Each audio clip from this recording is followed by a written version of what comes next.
priceless experiences. Napa Valley, wine tasting, spoiling my women friends. Sitting at the table with millionaires. The narrative is tax loops, accounts offshore squares. It's not allowed. And we are live. We are back at it to do it one more again. And I got a classic for you. As always, you already know what to do when you come through the chat. Act like you know. If you can see me, press 1. And if you can hear me, press 2. You know, we follow a philosophy over here called top shelf or nothing.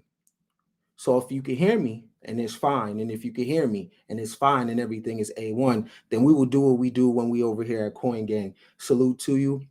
Happy New Year again. This is our second video of the year. Super excited for you. I hope you and the family are good. I hope your plans that you made for the new year, you have not got deterred from it yet. It's a long year. Stay the course. If you fail one day, start again the next day. Don't beat yourself up too bad. I want to say hello to everybody out there, to you and yours. If this is your first time here, welcome. If you are returning, welcome. I can't do this without you. Welcome to Coingang, the #1 home for personal development. This is where you come ordinary, but you leave extraordinary. Right? Peace, beloved. I'll be on Clubhouse at 6. So we grinding today. I'll be on Clubhouse at 6. I'm doing something today called the African American Addiction to Dating. So when I'm done this, I'm going to rate the Clubhouse, right? I dropped the link on my page so you can check that out. So you didn't miss anything, right? We're always on time. I appreciate you. All right.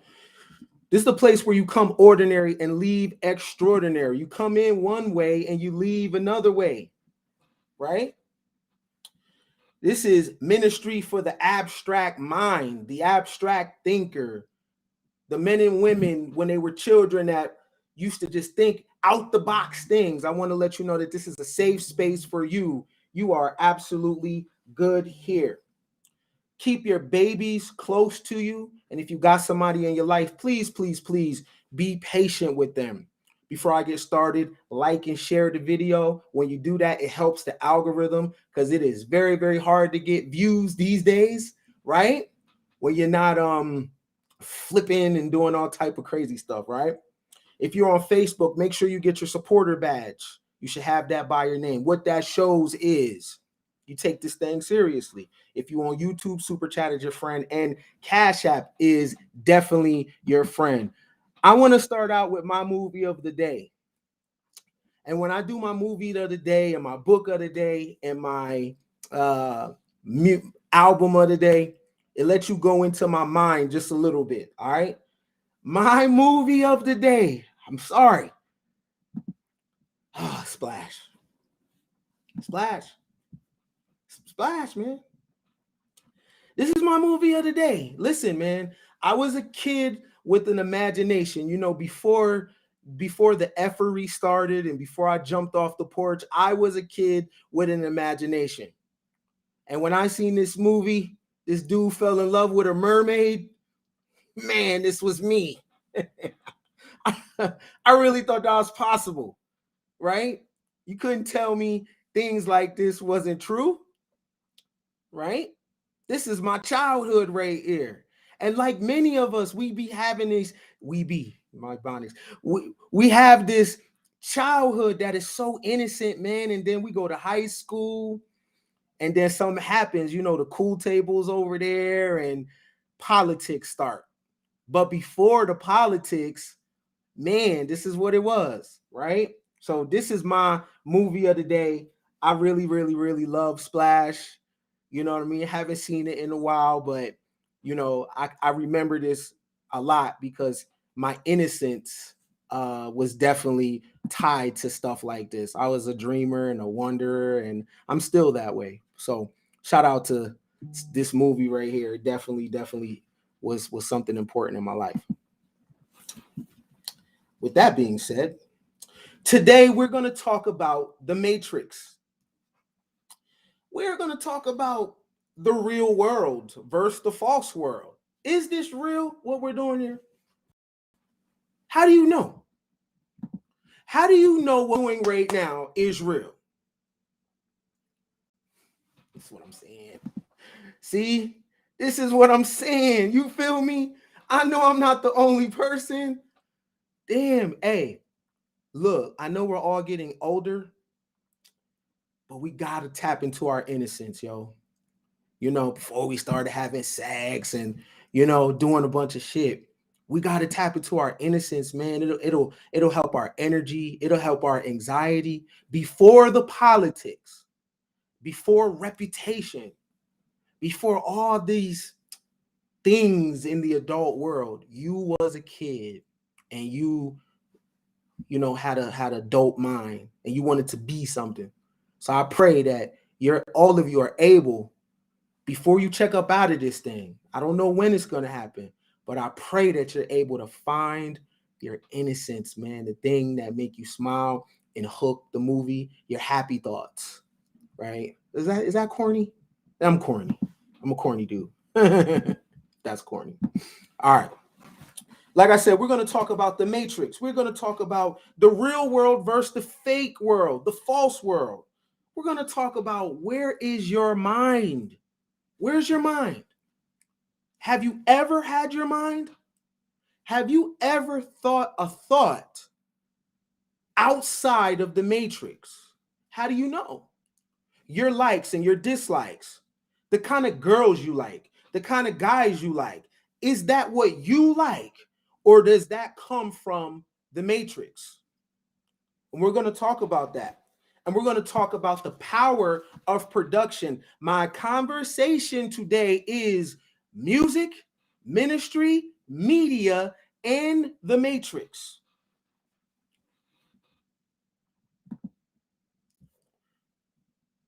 Music, ministry, media, and the Matrix. I just want to tell you, ladies and gents, that you live in a world called Bizarro World.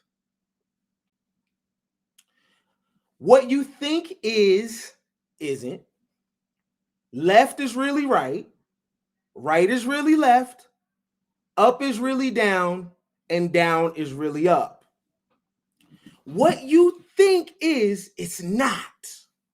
You have assigned meaning to it because of emotions. But it ain't that, though. And we live in this entire production of talking points, statistics, opinions. But what's really real, though? What's real and what's not? What game is this?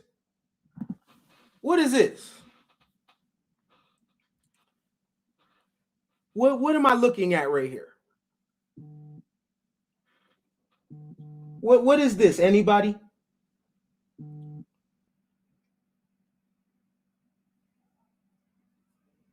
Nobody? What is this? Damn, I'm showing my age. Okay, there we go.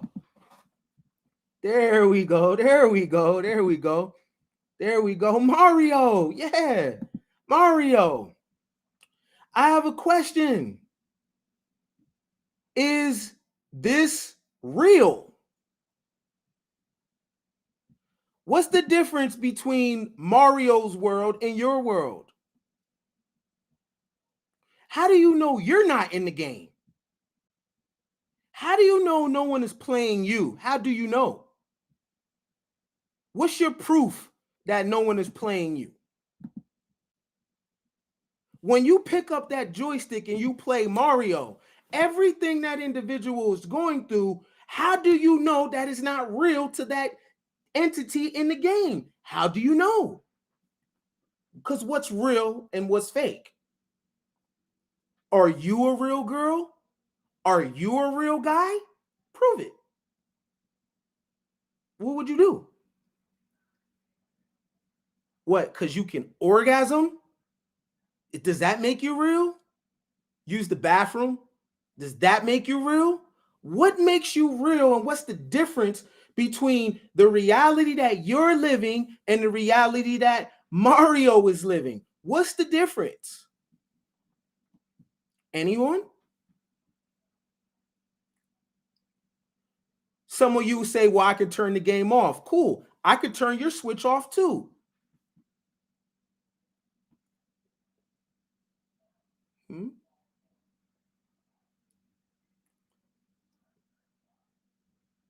What's real and what's fake? And how do you know?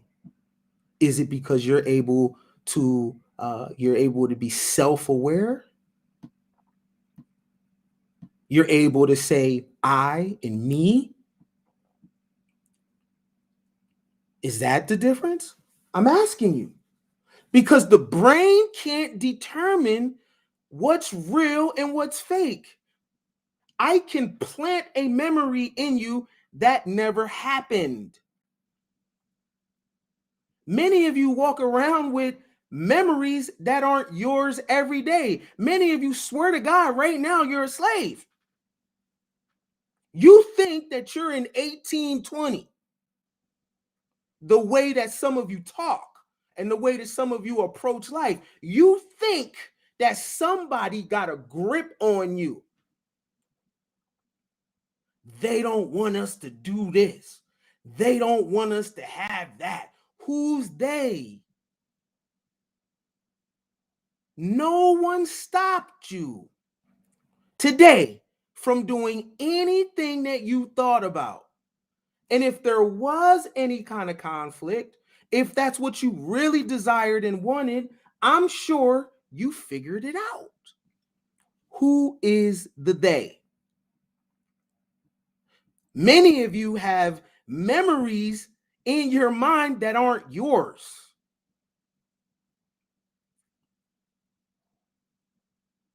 You have a ancestral memory of slavery, but no ancestral memory of eating food, of celebration, no ancestral memory of trade. You only have one ancestral memory. I wonder why. I wonder why your point of reference to the past is pain, not fellowship, not accomplishment, not discipline or conquering, not innovation or creating. No. Only pain. There's a reason for that. It's because the brain cannot differentiate between something that really happened and something that didn't. We are going into space right now where you're going to be able to pay for memories. I believe it's like something like Total Recall or something, where you could take someone else's consciousness. You don't have to go to Hawaii. You don't have to go to Dubai. I could just give you the memory that you did. Oh, yeah. The same way that you have memory, you swear to God you're Kunta Kinte and Kizzy. That's when so much of your depression comes from. The oppressor, the massa. That's how y'all talk. You call a white dude that's a janitor massa? You refer to massa as people that you're actually doing better than. You know why? Because a memory has been planted in your mind. So I'm asking you, what's the difference between you and this game? And how do you know you're not in the game? You must be in some type of game. If memories can be planted in your mind, in your subconscious, you must be in the game. You must be someone must be having a joystick in their hand controlling you. Because why do you have thoughts and ideals in your head that doesn't come from your original source? Whose memory are you running around with, bro? Whose ideals do you have, sis? And that's what we are talking about today. See, because we watched the movie The Matrix, but we don't understand it, though. You're watching the Matrix inside of the Matrix. You're playing Zelda and Mario Brothers while being inside of the same system. There's no difference.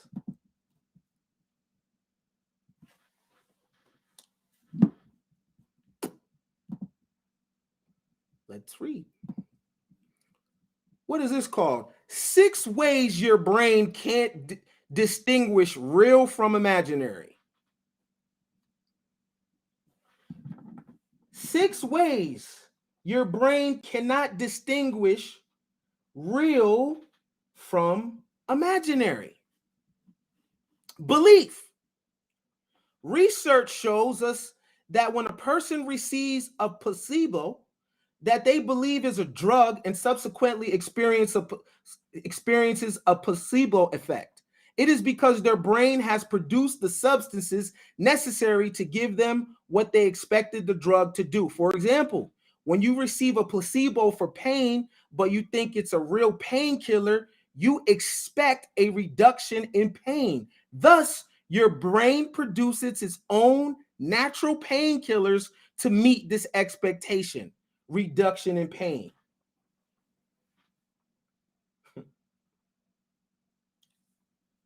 So it's not necessarily the pill that is making you well. It's your belief in the pill.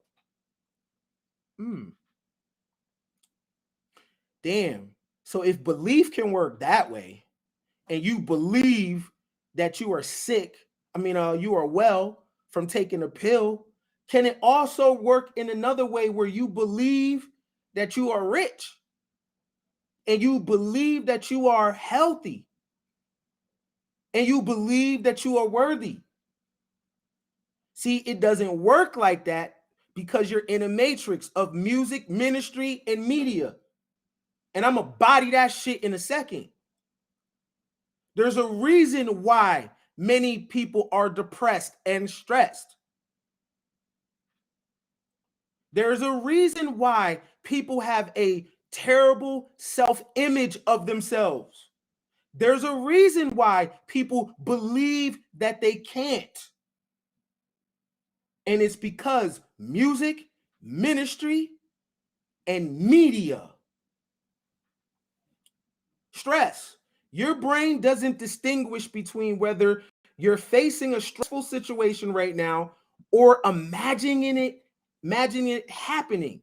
Your brain produces stress hormones like adrenaline and cortisol when you feel stress in a stressful situation, but it also produces them when you imagine a stressful situation. Huh? There's a certain demographic of people that follow me, so I'm going to talk to that demographic.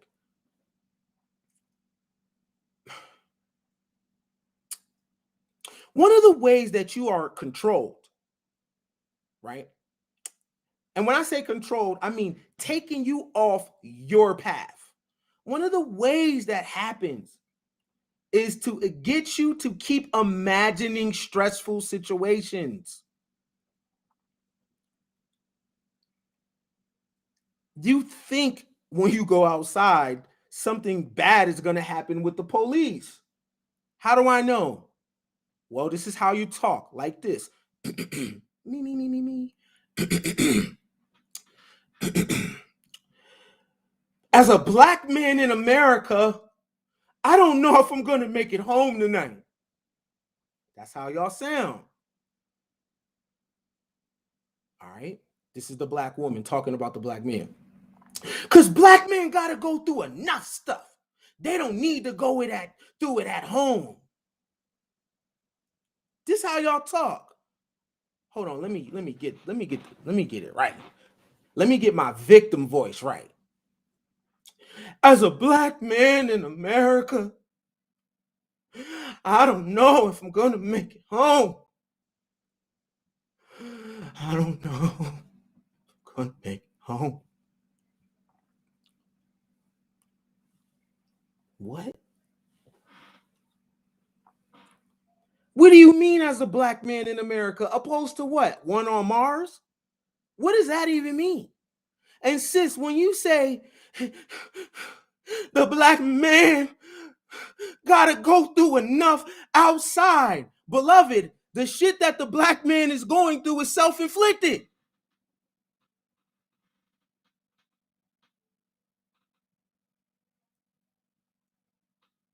He did that to himself. Both of you have these thoughts implanted in your head that your default setting is to view the world in a very stressful way. Nothing's even happened to y'all.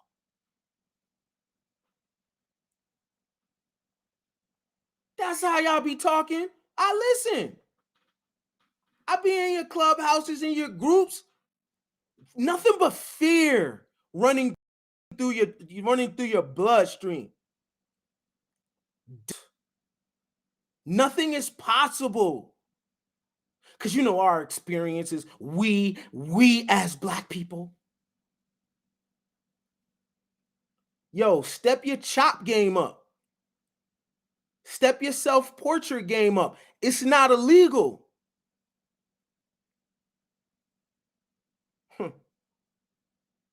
Let's re-stress again, because many of you do this. Your brain does not distinguish between whether you're facing a stressful situation right now or imagining. Your brain produces stress hormones like adrenaline and cortisol when you feel stressed in a stressful situation, but it also produces them when you imagine a stressful situation.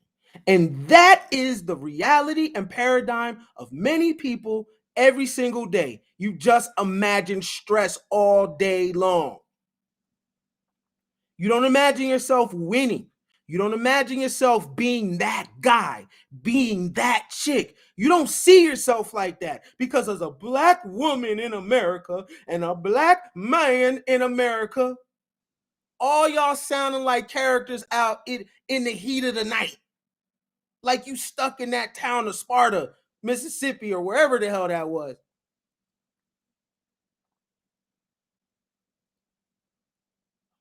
All y'all niggas sound like Virgil Tibbs. Kindness. When you're kind to a person or an animal, you feel a sense of warmth or connection. Your brain and heart produce oxytocin,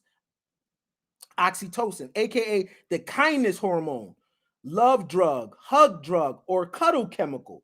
Oxytocin acts on your brain circuits to create a sense of bonding, on your arteries to reduce blood pressure, and on your immune system to combat stress damage. But if you close your eyes and vividly imagine the same kindness, your brain will also produce oxytocin. It's down to how you feel, and you feel the same warmth and connection whether you're being kind in reality or simply in your imagination. So you can imagine this stuff. That's how powerful the mind is.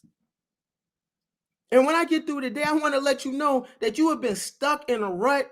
You have been stuck in poverty, the frequency of poverty, self-doubt, lack, depression, stress, all because of the matrix that you choose to subscribe to. Let's go. Eating. Some research shows that when you imagine eating, the full process of biting, chewing, imagining the taste, and swallowing, your brain can process it in much the same way as if you were actually eating. When you eat something, there comes a point where your brain says, "I'm full," and thus the brain begins to suppress your appetite, so you don't eat until you burst. Research where people imagine eating sweets or cubes of cheese found that their brain had processed it as if they really had ate the sweets or cheese, and thus also suppressed their appetite for more. Look how powerful the mind is. Look how powerful the mind is. So if you can imagine eating food and your body produces the same reaction as if you were really eating food, then why don't we imagine that we're rich? How come we don't imagine that we're doing well? How come we don't imagine that we're winning? If the mind is that powerful. So I need to start thinking about being in the Maldives. But that's not what the thought process is. Do you know why? It's because your thoughts are implanted thoughts that are not yours. How you think about yourself, how you feel about yourself, that ain't really you. That ain't you, fam. You don't hate yourself. That's outside stuff. Your life hasn't been all bad. That's outside stuff.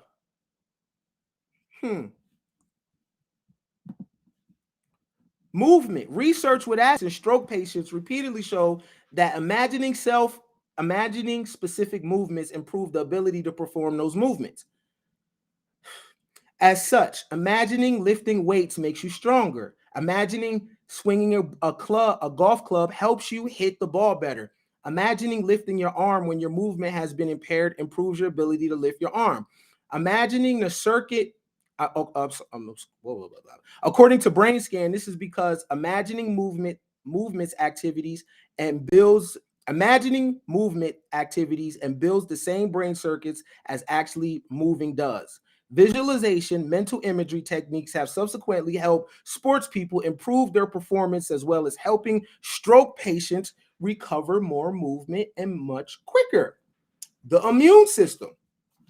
Research shows that if we imagine increasing the number of particular immune cells or antibodies, we can actually increase these numbers. It has been trialed in patients undergoing chemotherapy for cancer, where one group of patients, in addition to receiving their treatment as normal, also visualized their immune system destroying cancer cells. These studies show that patients visualizing their immune system working have higher numbers of T cells and more active killer cells than those not visualizing. See where we going here? The reason why I read these, fam, is to show you that the brain cannot tell what's so-called real and what's not. So before I go on, I'm looking at you now, you're looking at me now, but my question to you is this real? Is this real, what we're doing? What's real? I just read you something that dealt with imagining. You know what's funny? Because there's many spaces that tell women they're delusional. Isn't America delusional? Isn't Elon Musk delusional? When you look at the skyscrapers, when you look at the Hoover Dam, when you look at planes flying in the air, I think it takes a little bit of delusion. I think you have to think some shit that's so far-fetched, it might not happen. But what if it do, though? Shouldn't I believe that I can get any woman I want? Shouldn't I believe that? If I don't, I don't. What do I lose if I don't? Some would say, well, you lose the women that was checking for you. I didn't want them. So what do I lose? Based on visualization, shouldn't the women be delusional? What is the worst that would happen? They don't end up with people they didn't want anyway? But what if they do get that? Isn't that what America's all about?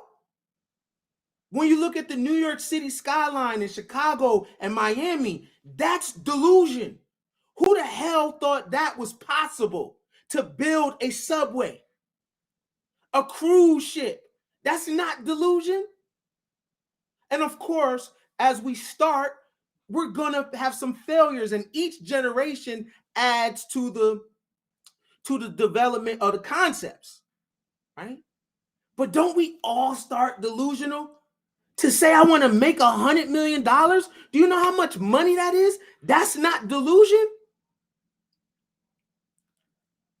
See, the problem with this particular culture is you have no imagination because you've been cut off from the imagination, and because you exist inside of a matrix, 3 of them. And I'll get into that in a sec. And that's what dominates your reality. And you base your life on the rules and parameters of these 3 matrices: music, ministry, and media. And based on the rules that's created within those matrices, that's how you govern your life, or you gauge it. You color inside of the lines because you don't know no better. Because culturally, you've been cut off from imagination. You have feelings. You have no imagination.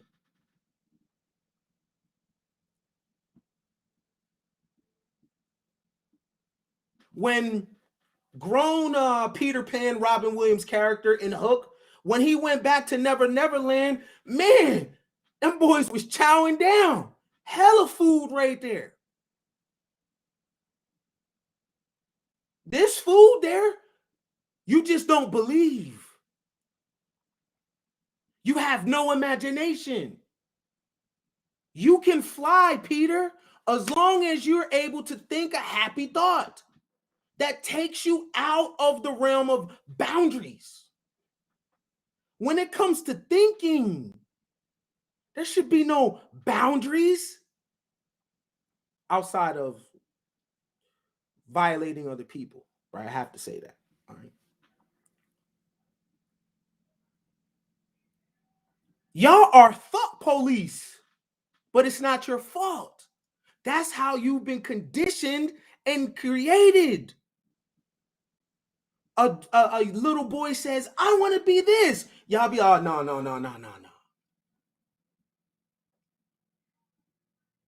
A woman says, I want a man like this. Well, you don't qualify for her. Who the hell are you? How do you know? How do you know what I'm going to get? How do you know? Maybe I come up short, but coming from some of y'all backgrounds that y'all come from, all you have is imagination. If it doesn't happen, what do you lose? Look where you started from. Do not let these Agent Smiths come and peel you from imagining. That's what we are, y'all. Nothing but thought. If you can't do this, you can't do anything.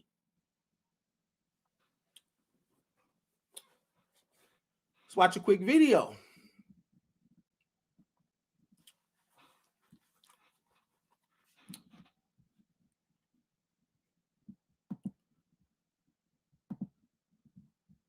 By the way, shameless plug on I'm nominating myself as the shirt champ.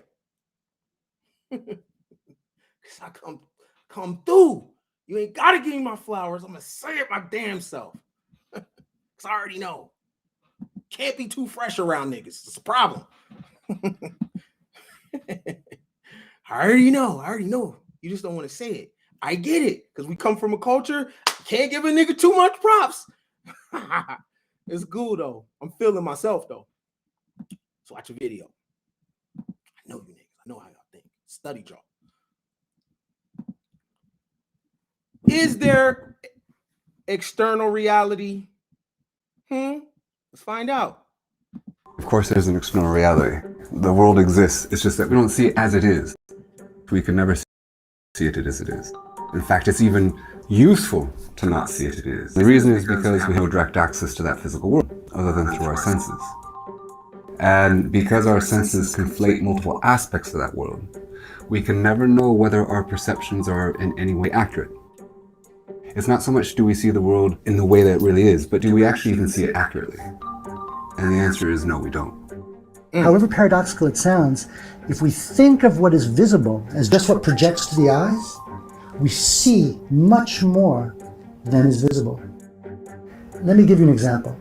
I walk into a room and there's graffiti on the wall. And imagine it's graffiti that I find really offensive. I look at it, I flush, my heart starts to race, I'm outraged, I'm taken aback. Of course, if I didn't know the language in which it was written, I could have had exactly the same retinal events and the same events in my early visual system without any corresponding reaction. Much more shows up for us than just what projects into our nervous system.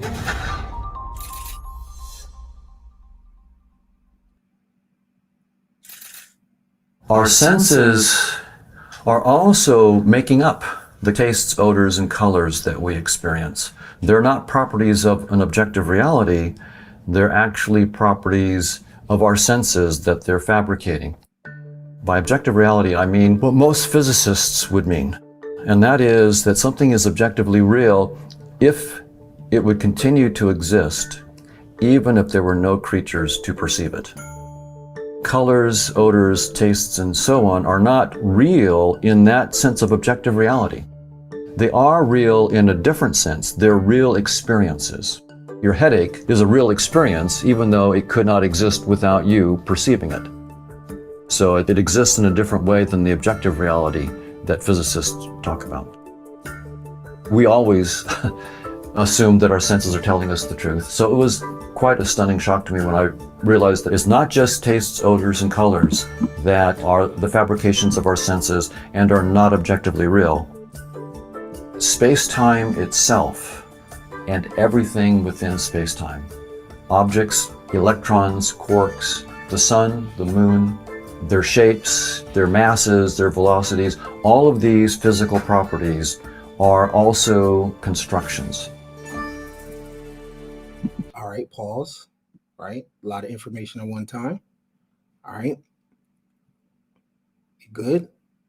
Again, is this real? What's real? What's fake? We're talking about the matrix. All right, sometimes you got to pause, breathe. All right, let's go. Sometimes it's really difficult for people to understand that the data that your brain is receiving is meaningless, because when they open their eyes, they look around and say, well, I see everything. What do you mean it's meaningless? A really simple example is color. Scientific knowledge of what light is shows us that our natural perception leaves a lot on the table. The human perception of color is limited really by the principles of quantum mechanics. It's interesting to compare the human perception of color to the perception of sound. When you have two pure tones together, like a C and a G, a simple chord that's a fifth, if you hear that, you can hear the separate tones even though they're played together, and you hear a chord, you can also sense the separate tones. Whereas with colors, if you have two different colors, say spectral green and spectral red, and mix them, what you see is not a chord where you can see the distinct identities preserved, but rather an intermediate color. In fact, you'll see something that looks like yellow. It's as if in music, when you played a C and a G together, instead of hearing a chord, you just heard the note E, the intermediate note. So at this most basic level, we don't represent even the information we're getting in any accurate way. And the reason is because it was useful to see it this way. So we're seeing the utility of the data, not the data. Evolution by natural selection has shaped us with perceptions that are designed to keep us alive. So if I see a snake, don't pick it up. If I see a cliff, don't jump off. If I see a train, don't step in front of it. We have to take our perceptions seriously, but that does not entitle us to take them literally. Perception itself, a perspective on something defined by perception, is inherently a reduction of the information of the thing. My perspective of it is going to be a lot less total information than the actual thing is.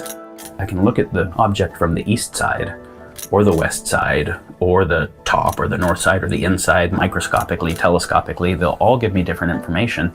None will give me the entirety of the information about the situation. So there is no all-encompassing perspective that gives me all of the information about almost any situation. What this means is that reality itself is transperspectival. It can't be captured in any perspective. So multiple perspectives have to be taken, all of which will have some part of the reality, some signal. There may also be distortion. I may be looking at the thing through a fisheye lens or through a colored lens that creates some distortion. Why does this matter? The ability to take multiple perspectives, to see the partial truth in them, and then to be able to seam them together into something that isn't a perspective. It's a trans-perspective capacity to hold the relationships between many perspectives in a way that can inform our choice making is fundamental to navigating reality well. How is it that we make claims of truth? And how would we begin to know if what we think is true is actually true? This is the beginning of the scientific method. Let us begin with observation, pose a question, figure out what the hypothesis would be that would answer a particular question, and then figure out how we would begin to address the hypothesis. That is a scientific approach to questions that could be addressed any number of ways. There is a kind of whispering campaign against the value of objective truth. Science's belief in objective truth works. Engineering technology based upon the science of objective truth achieves results. It manages to build planes that get off the ground. It manages to send people to the moon and explore Mars with robotic vehicles on comets. Science works. Science produces antibiotics, vaccines that work. So anybody who chooses to say, oh, there's no such thing as objective truth, it's all subjective, it's all socially constructed, tell that to a doctor, tell that to a space scientist. Manifestly, science works, and the view that there is no such thing as objective truth doesn't. When you write down the theory then becomes your teacher. It becomes smarter than you in a way. When Einstein wrote down the equations of general relativity, he did not know that they entailed the existence of black holes. In that sense, the equations were smarter than Einstein. Einstein didn't believe in black holes for decades. The equations were very clear that they could exist. Einstein said no. Turned out Einstein was wrong and the equations were right. So it's very interesting. We do these theories because we can learn from them. When you try to address the nature of things, you may find that asking different questions requires different ways of processing the underlying reality. For instance, in understanding the human mind, to understand it physically requires one kind of processing, and there's every reason to think that we already have fundamental physical laws that are adequate to that kind of treatment. But to understand how a person works, how thought processes, moods, and so forth add up to a personality and a human actor will require quite different ways of understanding and quite different ways of processing the underlying information structure. Get smarter faster with new videos every week from the Boom. All right, good video. I wanted to show that video. First off, my hope for you, my will, my prayer for anybody listening to my voice. I hope you get in a space and get an opportunity where you can nerd out on stuff like that. They lie to us. It's not just only a couple things to think about. It's a whole entire world full of so much stuff. And I hope my prayer for people is that you get a chance to like really nerd out and wonder, and you find out information that challenges your belief system. That's my hope for you. So what is the real world? I keep asking, what is the real world? Is what we feel true? How do you know? How do you know? Right? Like they were saying, how do you know? I keep saying that we're in a matrix. What does that mean, Kim? This is the etymology of the word matrix. 14th century, matrice, Old French, Latin, late Latin, right? That's when the word traveled to different areas in Europe, how it would begin to be pronounced differently. But the meaning of the word matrix is uterus or womb. A pregnant animal, womb, source, mother.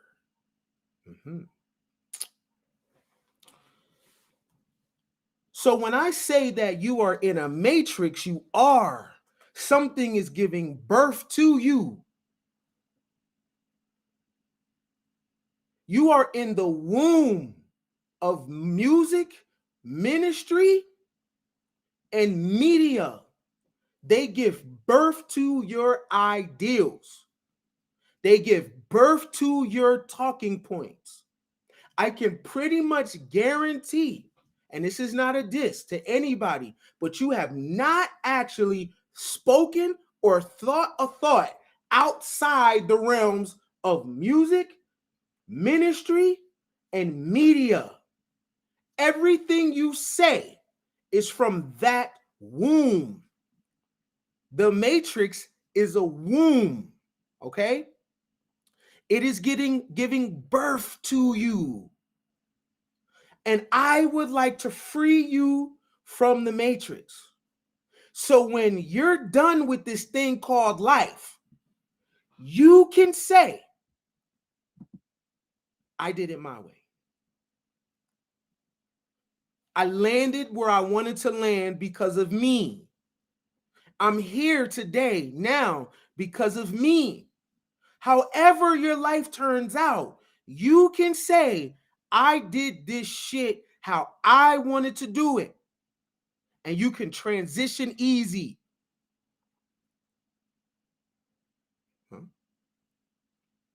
You want to come out the womb of music, out of the womb of ministry, out of the womb of media.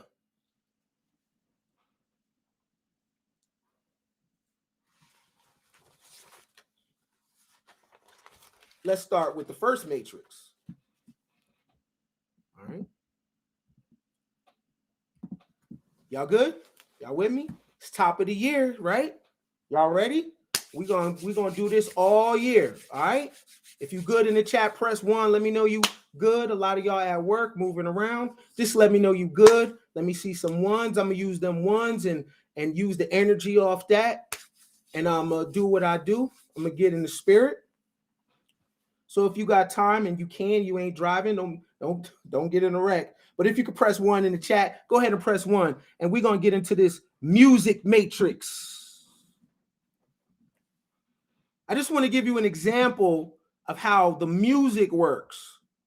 The music opens up timelines. A timeline is a paradigm. Okay? When James Brown said, say it loud, I'm black and I'm proud. This is the power of music, right? When he said, say it loud, I'm black and I'm proud, people said it. They repeated it. It became an anthem. Is anything wrong with this? Is anything wrong with say it loud, I'm black and I'm proud? Is anything wrong with that? Anybody? Do you think this is a wrong anthem? Now remember, the brain doesn't differentiate what's real and what's fake. Neither does this thing called the universe. Like the universe, if it's what we think it is, right, is going to give us exactly what we say back. So do y'all think anything is wrong with say it loud, I'm black and I'm proud? Kids said this. Grandmama said this. Uncle said this. Daddy said this. Everybody said this. Is this wrong to say?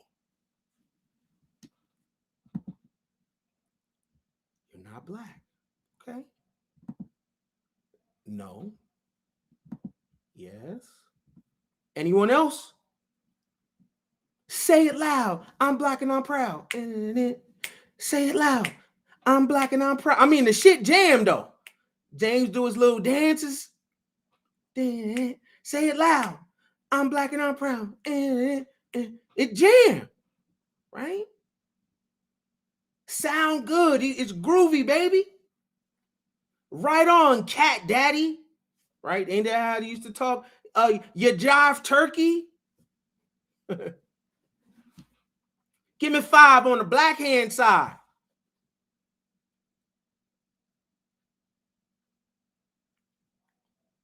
Okay.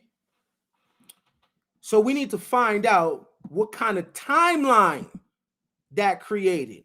Say it loud. I'm black and I'm proud. The problem with that is, what does black mean? That's the problem, right? We can't change words. The words mean what they mean. So the word black means sinister, evil, indicative of condemnation or discredit, sad, gloomy, black despair, marked by occurrence of disaster, characterized by hostility or angry, discontent, sullen, distorted or darkened by anger. Now hold on. Basically, say it loud. I'm wicked, I'm proud. Say it loud. I'm sad and I'm proud. Say it loud. I'm gloomy, I'm proud. Say it loud. I'm angry, I'm proud. And isn't this how people that classify themselves as black, isn't that how they behave? Come on now. I'm talking about timeline. The music opens up a timeline, which is a paradigm, which produces a primary thought. Words mean things, not what you want them to mean, not because of your feelings. You have an emotional connection to the term, but you have to understand there was a time when people were not called that. People that called themselves black were called that by other people. And in that language, in that timeline, this is what it means: sinister or evil, wicked, condemnation, discredit. Does that explain the wealth gap? Does that explain the heart disease?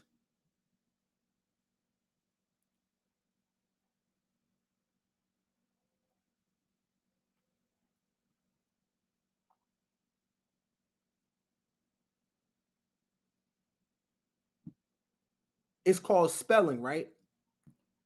So words are spells, yay or nay.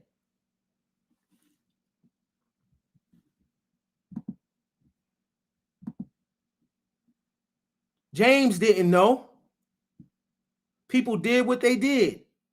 They only go off the information that they had.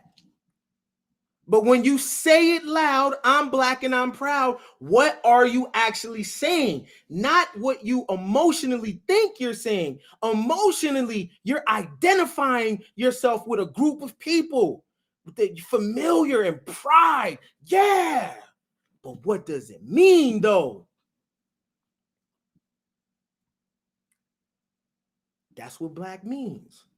So when you say I'm black and I'm proud or black power, what are you saying? Sinister power? Wicked power? Sad power? Gloomy power? Despair power? Angry power? Discontent? Hostility power? That's what you're saying. Remember, many of you talk about the universe. Okay. The universe is going to take this shit literally, right? It's not going to look for what it thinks you mean. Okay, what does black mean on earth? Okay, say it loud, I'm black and I'm proud. Aladdin's genie is going to come out and not have sarcasm. It's going to give you exactly what you asked for. Y'all want more black power? Okay, here's a curse for you. Your emotions and how you feel do not change nothing.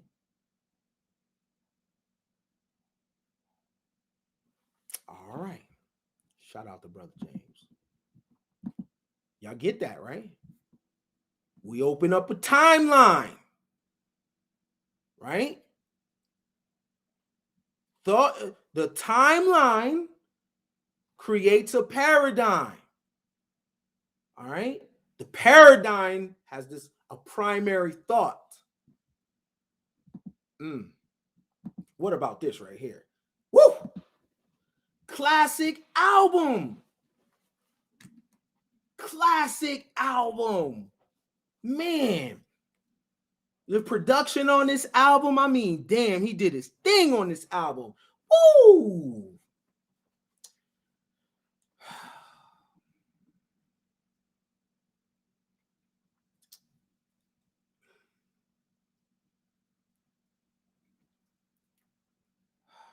There's a problem, though.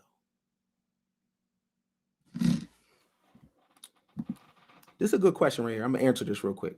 So, question, who gets to create the definition of words? Who gets to write the spells? That's a great question. So, look.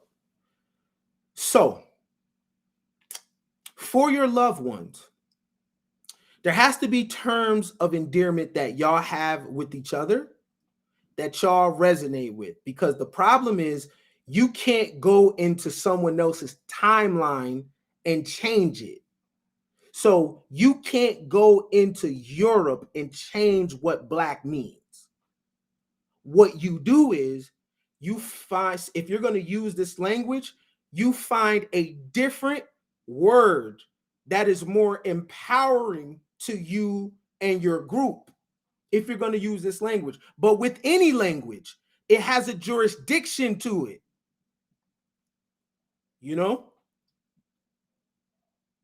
Anybody could create a word.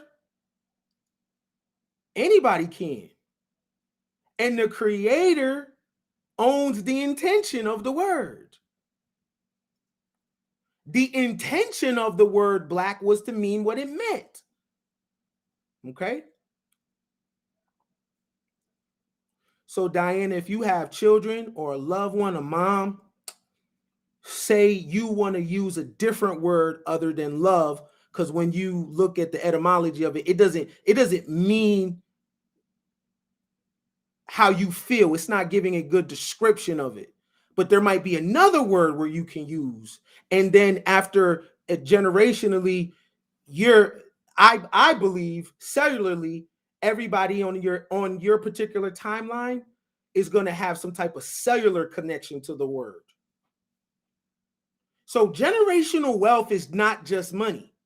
It's language too. It's ideals too. What are the languages or what are the terms and concepts that you're going to pass down to your progeny? It's not just bread. It's philosophy. It's ways to hug and hold each other.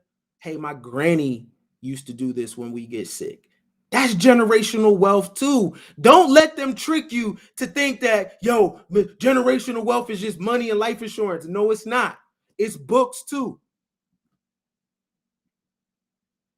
It's traditions that y'all create in y'all house as well. When someone gets sick, what do y'all do? When a baby comes in, what do y'all do? When someone exits life, what do y'all do? That's also generational wealth.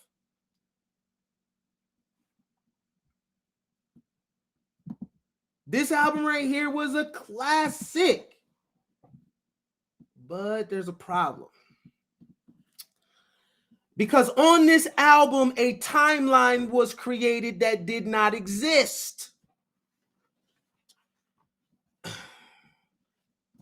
There is a song on this album called Bitches Ain't Shit, but Hoes and Tricks. That's the name of the song. Bitches ain't shit, right? The problem with that is it created a timeline. Do you know why?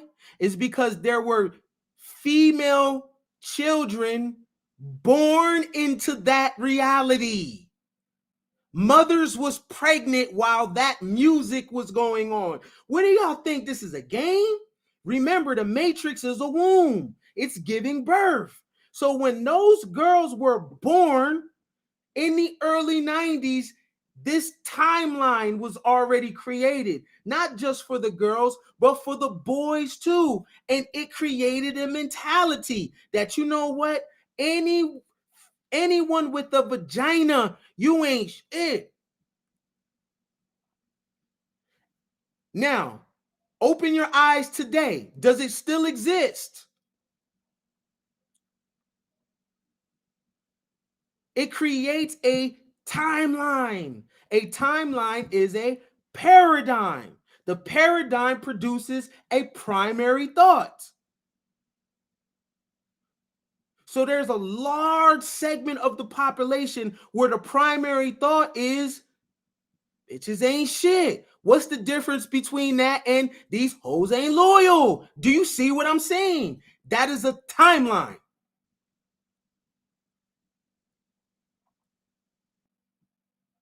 And no one came in and collapsed the timeline. So now it's fixed. And you see it to this day where young people in their 20s have this same mindset, where there are females that are young as hell just jumping off the porch, and her value is based on the lyrics in the song. This is all I'm good for. Huh? This was played on the radio. It is played in clubs. Mothers was pregnant listening to this. That is the diet of the child. What do you think is going to happen when the baby's being born?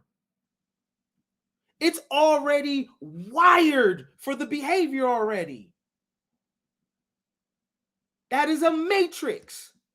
Gave birth to a generation of boys that think bitches ain't shit, and girls that also think the same.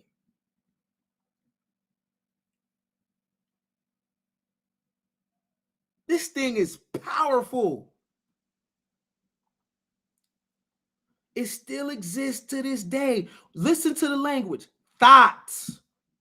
That is describing something. When people say bone quisha and they use those terms, that's describing something. When you talk like that, you rob the people of their humanity. You don't see them as human. So when something happens to them, you have no compassion, no remorse, and you'll treat them and handle them a certain kind of way. That's how it goes. Oh, she a hoe. Boom, label, timeline. Therefore, no, I can't help you with your bags. No, if I see something in the street happening to you, I'm not going to help. Thought, oh, no, I'm not going to defend you. No, I'm not going to speak up for you. You see what the timeline does?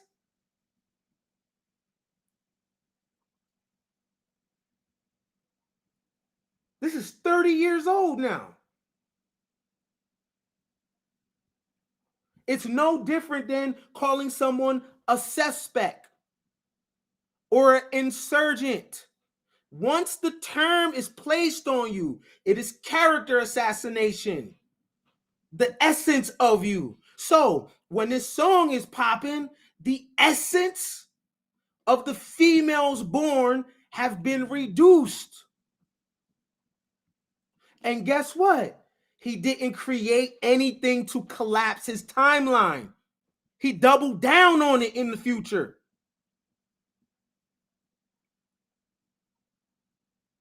There's no song that he created. Well, maybe they are more than I said they were. You have to go back and collapse your timeline, or it stands. That's how powerful this shit is. This is the music matrix.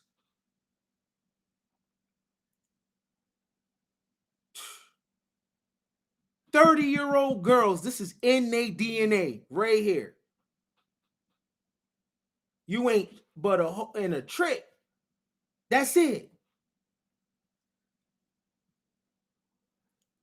What do you think that do to someone's mind, yo? And it works on the male end too. You can't trust nobody. You're not getting in no relationship because you were taught that anything that looks like that and has that body part, man, listen, it's not to be trusted. Come on, man. And this is how we see the world. Remember, the matrix is a womb. It's giving birth. So yes, this is a classic album. Musicianship is on 10. That's not what I'm talking about, though. I'm talking about the timeline. You understand? You understand? You overstand? Music opens up timelines. Right? Music opens up timelines. Okay? Y'all with me? Now, this is fun because you have to be here to understand this. Man, listen. I'm going to show you how powerful a timeline is. Oh, buddy. There was a time where the same way women get BBLs and it's about a Birkin, oh, buddy, there was a time where it was all about jerseys. If you couldn't get a jersey, you was a bum. That's how it was. Women would be able to differentiate what dude is who based on the jerseys. This was really, really, really a thing, y'all. See how powerful timelines is, right? Man, listen, this was a thing. I was there. Big jerseys, big clothes. Yeah, I'm a dude of a certain age. I'm a dude of a certain age, man. My mama used to watch Spencer for Hire. My mama used to watch Matlock and Murder, She Wrote and Alfred Hitchcock Presents. Man, I've been around, man. I ain't just get here. You know what I'm saying? I didn't just get here, man. I've been around for a minute, right? But this was the look, yo. Big clothes. You know what I'm saying? Them jerseys was taxing too. The Michelin S joints. You feel me? Look at Nelly.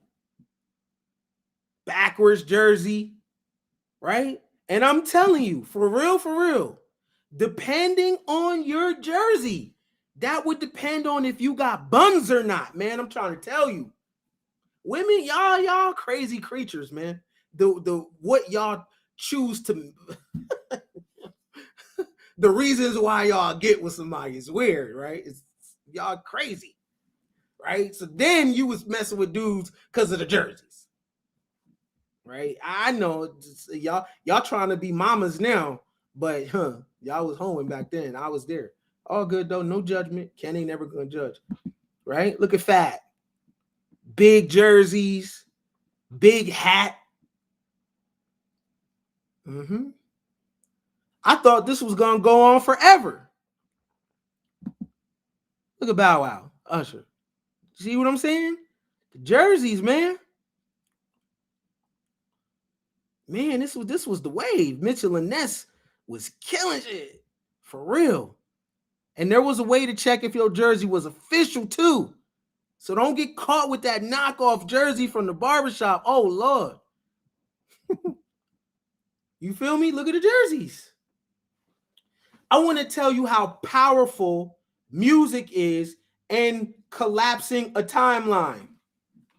Now look at this, all this that I showed you, right? Look at this, look at this, look at this, look at this, look at this, and look at this.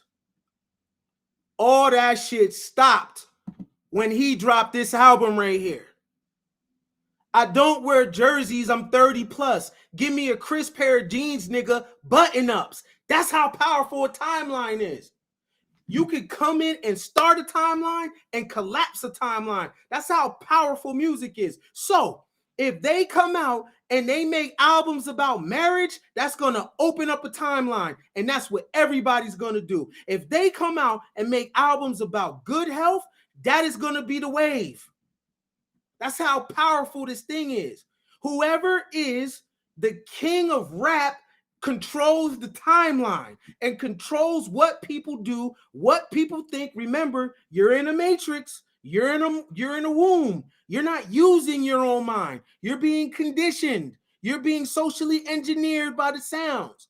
All them jerseys that I showed you stopped when he said, I don't wear jerseys. I'm 30 plus. Give me a crisp pair of jeans, button-ups. But right here, he got the jersey on. So when he got to the point where he said, man, because he was the king of nigga kingdom, whoever is the king of rap, you're the king of nigga kingdom. You got the ability to control a timeline. You control the matrix. Now you give birth to what's popping and what's not popping.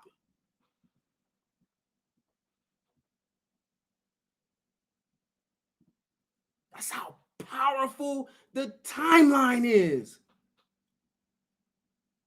No more jerseys. A jersey has not been a thing in hip hop since.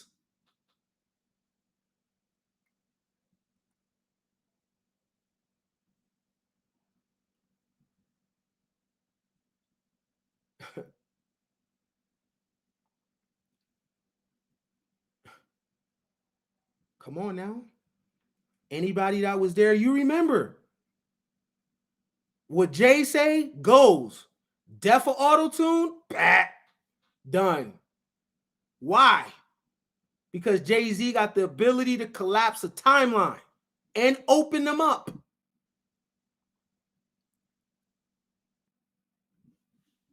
All right. There's also a timeline that was created, I think, a few years ago. And yeah, there was Freaknik, don't get it twisted. But that wasn't the primary thought, though. Yeah, there was Bike Week, Greek Fest, all that. But that wasn't the primary thought, though. There was a timeline that was opened up for women a few years ago. That was the liberation for women. That was the I'm doing me now, right? And that timeline is going to last for 50 years. When this girl did Hot Girl Summer, that opened up a new timeline of a female thought that did not exist before.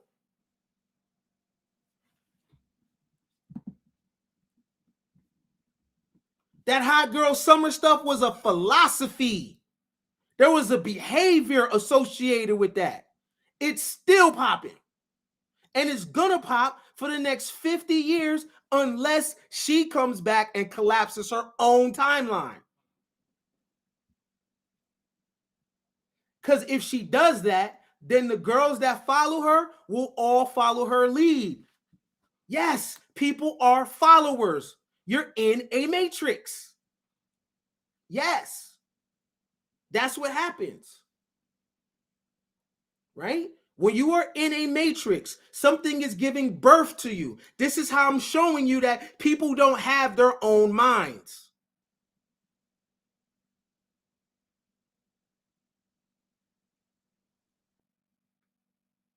They needed permission from a song to say, I'm doing me. This is Hot Girl Summer. X, forget my ex. Blah, blah, blah, blah, blah. Unless she comes out and says, no more Hot Girl Summer for me, y'all. This is what I'm on now. Until she does that, this timeline is going to last for like 50 years. At least 30, just like Dre's timeline lasts. This shit was an anthem. It's Hot Girl Summer. It's hoeing going on right now. You know? But that's the power of a timeline, y'all.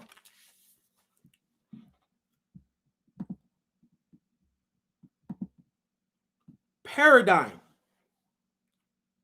An example, a model. All right? Represent, exhibit, show side by side. Do you understand when I'm saying the timeline is a paradigm, a new example?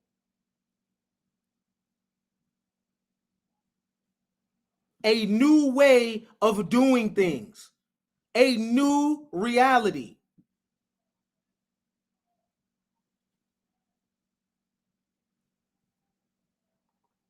You understand? So what this does is it creates a primary thought, which becomes the default setting now. Once the timeline is created, the paradigm opens up, basically the new model, the new example. Okay? Now it produces the primary thought. Now this is the default setting in people's behavior. You're in the matrix. So music creates the primary thought. Ministry controls your spiritual reality or your way to think objectively. This section is going to be a little brutal.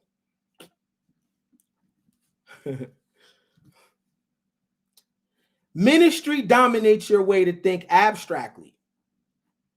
You've been taught your body has a spirit instead of your spirit has a body, because you have not been taught about a world other than here.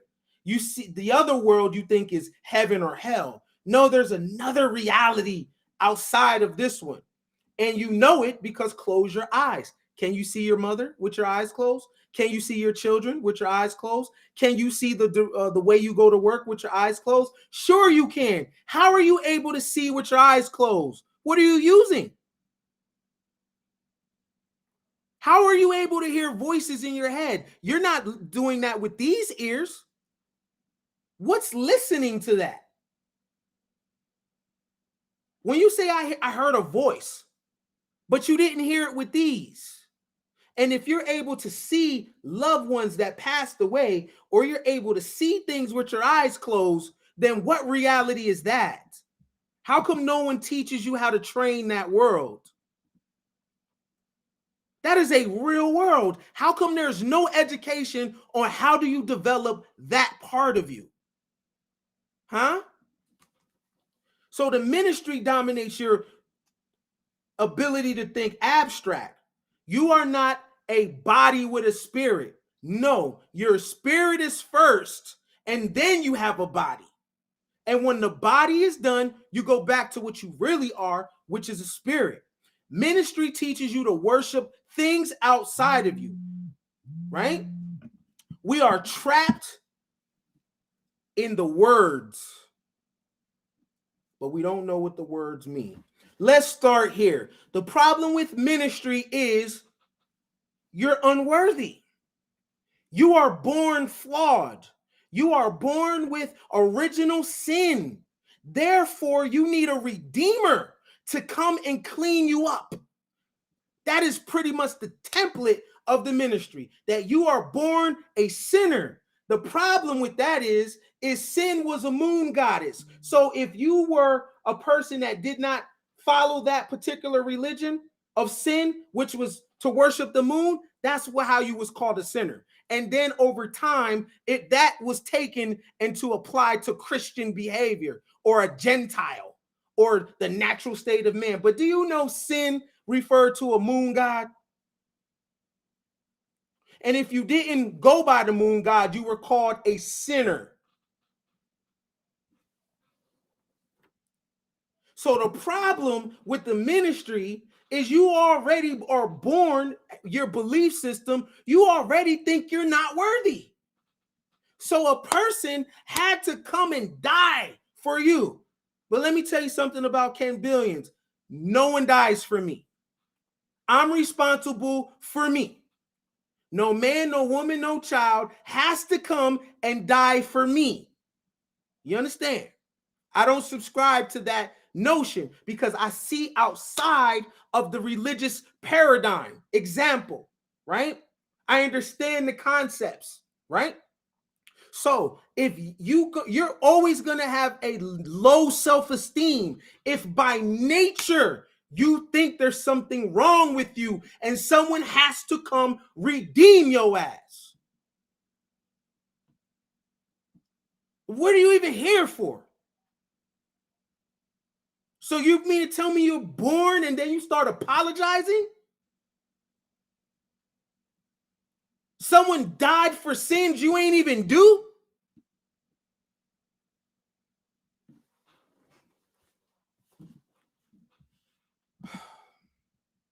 Words matter. Many of you believe in God, which is fine. The problem is, what does God mean? Now we're dealing with the matrix now. And we have to go back to language. God, the word God, not what you want it to mean. The word God is Old English. Supreme being, deity, the Christian God, image of God, godlike person. From Proto-Germanic, Old Saxon, Old Phoenician, Dutch God, Old High German Gott, German Gott, Old Norse, which is of to invoke, to call. You know why God don't work for you? It's because you ain't Old German and you ain't Dutch. Where does the word come from? Doesn't that matter? Yes or no?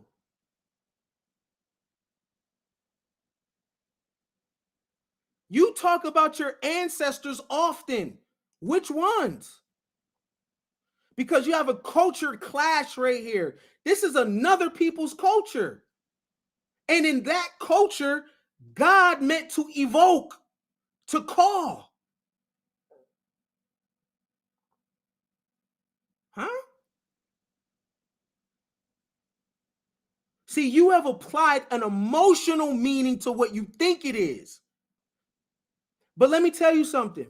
If you stop believing in this right now, nothing's going to happen to you. If you hold your breath for 5 minutes, you're dead. So which one is more powerful? What can you not live without right now?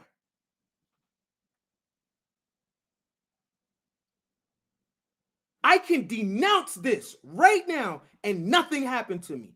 But if I get choked out for 5 minutes, that's all it takes. I'm done. So my creator, wouldn't it be oxygen? Because I can't do nothing without. I don't need a word. I don't need a book. I need air. You need air. So then wouldn't the environment be the creator?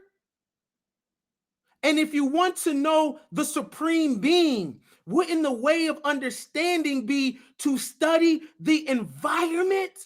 Because the ocean does not need man to move. Plants grow without man. The sun, the moon, right? And let me tell you something. If you can name it, that means you can count it. That means it's limited. And you've been in a matrix of this. And this is why you can't see yourself as something else. You're sitting up and asking for wisdom from where? So out of all the people, just one day, this thing you're praying to is like, you know what? Today's your day. How do you referee something like that? Everybody's praying. And today is your day that your prayers answered. Well, what about them? Do you care? Do you care if their prayers is answered or just yours? So the word is the problem, first of all. It doesn't mean what you think it means. I'm not making this up. This is what it says. Look at what the word means. But to some trace it to pi, gutu, poured, from root gu to pour a libation. So the thing that you think is the supreme being, what it actually means is to pour a libation.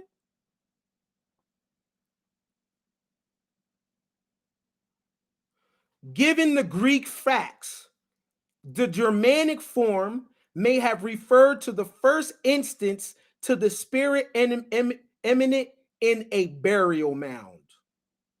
In either case, not related to good. Also associated with Zeus. Someone said God is good all the time, but the meaning of it when it first started, it was not related to good. So what are you talking about? You're making this shit up as you go, huh? I get it. I get it. Because you didn't know that you could think anything else. Because in cultural households where we come, you're not allowed to talk like this. You can't question none of this stuff. Popular etymology has long derived God from good, but a comparison of the form shows this to be an error.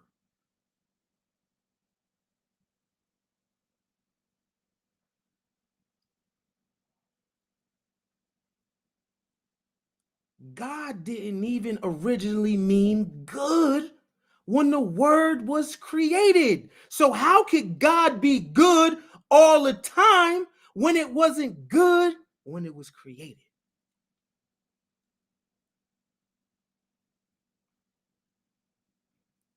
Look down. Originally, a neuter noun in Germanic, the gender shifted to masculine after coming into Christianity.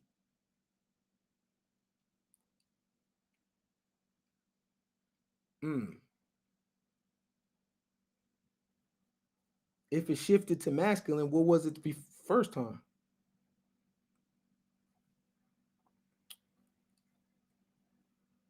Old English God was probably closer in a sense to Latin numen. A better word to translate dues might have been Proto-Germanic. This is what I mean by when you're in a matrix. You don't even know what none of this stuff is. How it came to be. Many of you say, oh, I believe in God. What is God? What does that mean? The word. What does the word mean? I want to take the word out of your mouth. Find a new word. How about believing you?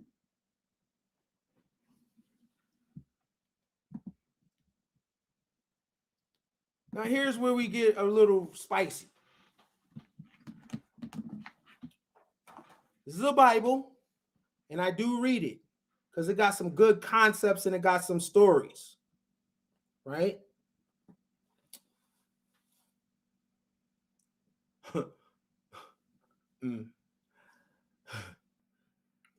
The problem is that you've been given a demiurge to serve in this matrix. If you notice in this, This god or demiurge is very angry. Everyone's always being cursed. Adam and Eve, the first time they mess up, curse. Job, minding his business, curse. Even the concept of Jesus coming to die for you. Damn, what's wrong with this God? Where is the love and compassion? Go take their land. Go do this. Oh, curse, curse, curse, curse. There's a reason for that. It's because you have been given a demiurge.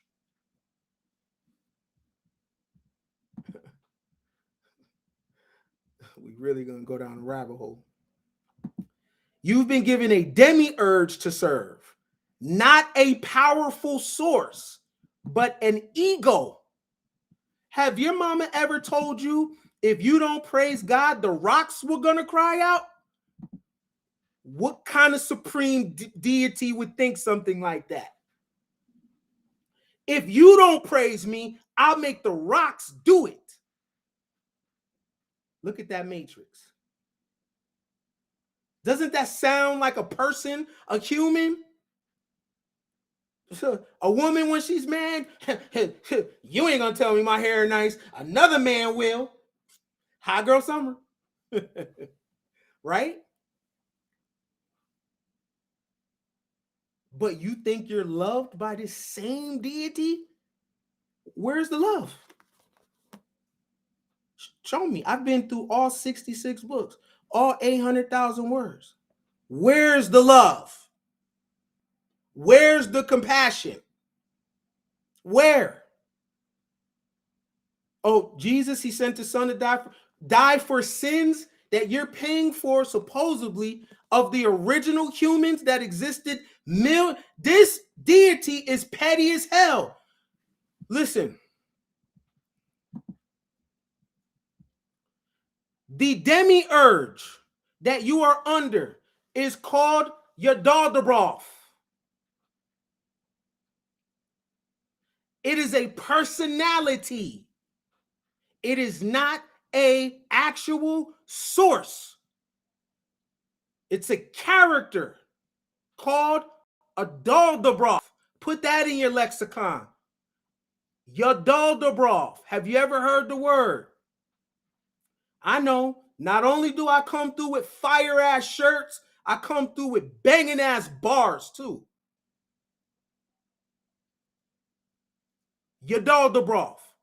This is the God you've been worshiping and praying to. Yaldabaoth says, no living thing dares to ignore my call, for I am that which has always been since the universe was birthed from ashes, the last. I am the hunger that dooms the world. I am he who is beyond such frail concepts as good and evil. I am the demiurge.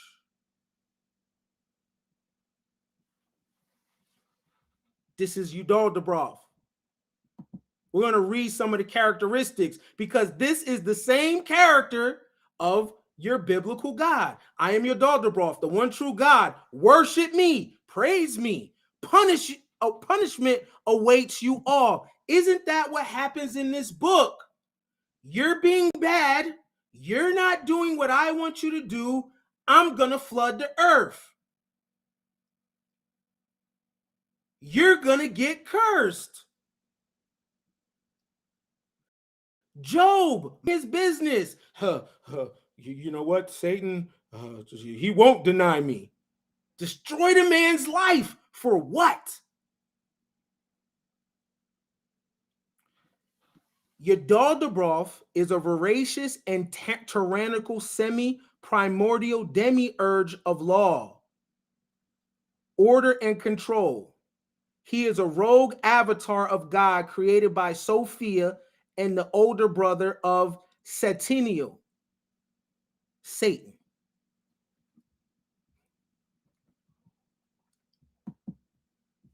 I asked you, are you sure you're living in a real world?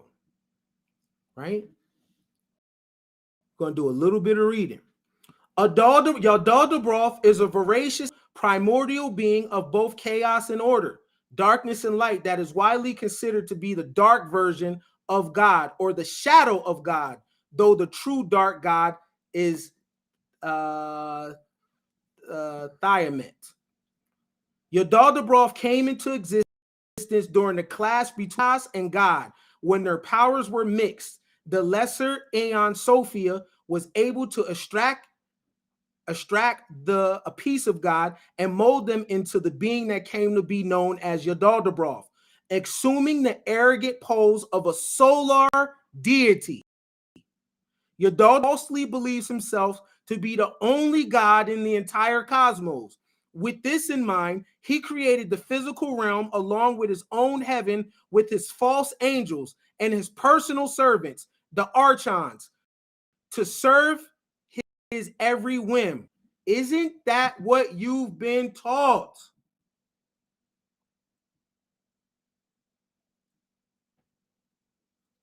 You've been taught if you don't worship this God of the Bible, you're going to hell. Something's going to happen to you. Death and destruction follow.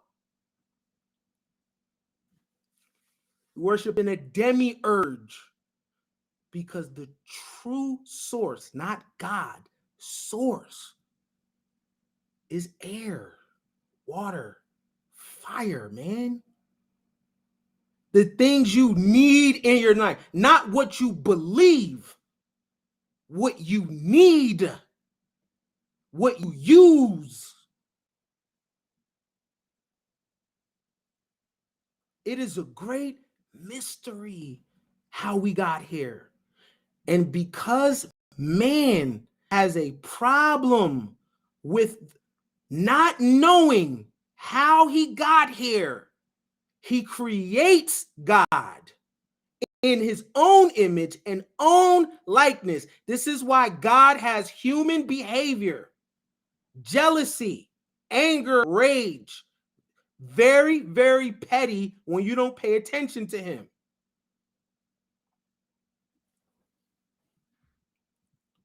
Yaldabaoth, all right? In Gnosticism, Yaldabaoth is viewed to be the evil god portrayed in the Old Testament. He is an entity unable to perceive the other expressions of the divine, leading him to believe he is the supreme deity of the universe. In an attempt to create order from the perceived chaos of the cosmos, Yaldabaoth chained the soul and heart in mortal forms and punishes those who refuse to adhere to his rule.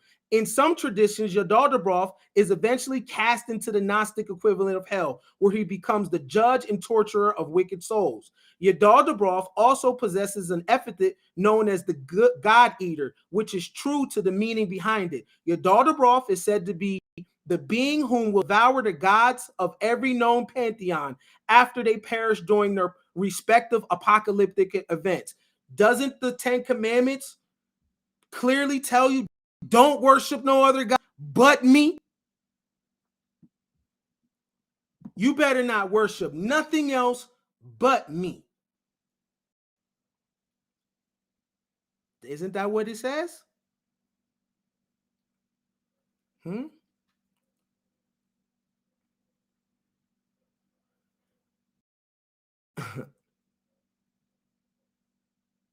Isn't that what it says? The gods will travel through purgatory, although they lack their divine power while in the realm of purgatory, and must reach the end in order to be reincarnated into their mortal forms. However, Yaldabaoth will give chase to the fearful gods and devour them, thus completely ensuring that they will not cross into the other world and prevent their reincarnation. Zeus himself stated that he would stand no chance against the Demiurge, even with the combined might of his fellow gods among the other pantheons. In ancient times, the making of the world is ascribed to the company of 7 archons whose names are given, but their chief, known as Yaldabaoth, comes into still greater prominence. The Demiurge arrogantly declares that he made the world by himself. Isn't that what your mama told you? Mom, how did God get here? Oh, he always been here. The problem with that kind of stuff, it goes against childhood intelligence. Like, We're watching things, one thing create something else. Something comes from something else. But here, nothing created. It is just is. That goes it. And then you wonder why children grow up not asking questions. Because mama and daddy, in their ignorance, tell the child, oh, just pray on it.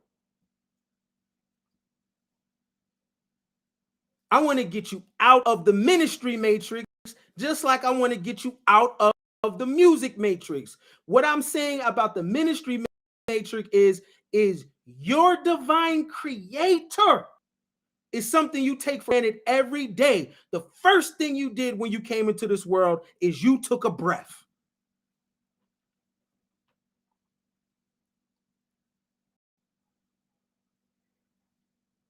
See, this is belief. I'm talking about something real. Are you believing you're breathing or are you doing it? What would happen if you stop? You're done. So your life force is air. But you would never look at the supreme, even though it's something that has been happening to you your entire life. But you will, however, put faith in something that has been kicking humans' ass for hella long. And some days you hope this year that this creator makes you special out of everybody and answers you to get a good man. You praying to God for a man, but the earth produces men. There's men all around. Why would this deity give you a good man when it curses people? What makes you so special, sis? God bless me with a man. No, it didn't. You just happened to meet. But then when y'all get a divorce, is it still a blessing? See how that works? Oh, it's a blessing when y'all meet. But when y'all falling out, now it's not a blessing now. The reason why I could talk like this is because I'm free.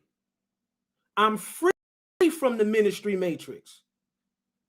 And I'm humble enough to say, I don't know how none of this stuff got here. And I'm cool with that. I just pop my eyes open. So until I find out, root chakra poppy. I'm cool with it being a mystery. I like looking at the sun and being like, man, what the hell? That's a star? Do you know that's a star? Do you know that's what ancient humans worshipped? Stars? Have you ever heard of astral theology? This is where your religions come from anyway. From the stars. 12 tribes of Israel. 12 disciples. 12 months in a year. 12 constellations. Jesus from the sun. Islam is lunar. All of your deities started in the cosmos from humans looking up in the sky. They have taken what had characteristics and attributes from looking at the sky and made it to historical shit.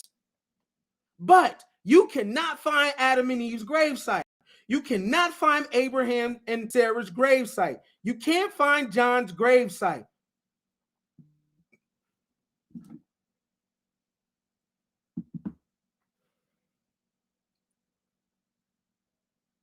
A dude split the sea and walked through it. And as the ocean was rising, it didn't displace the water on another side.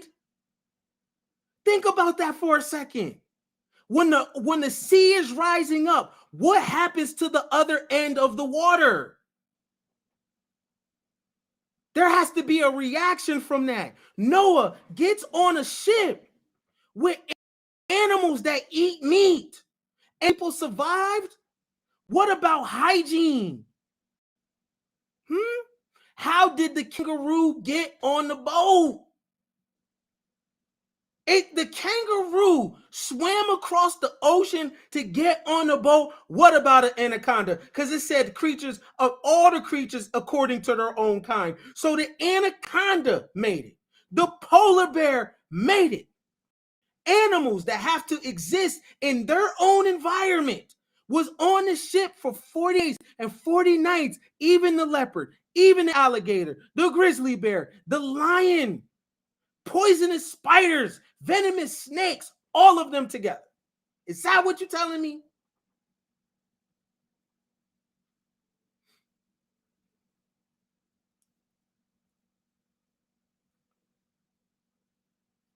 No wonder a person can't work for themselves. Why would they? Their mind is not going to go there. This is told to us as children, and it puts us in a matrix, and then we are not able to tap into the other reality, the reality that we have a dual self.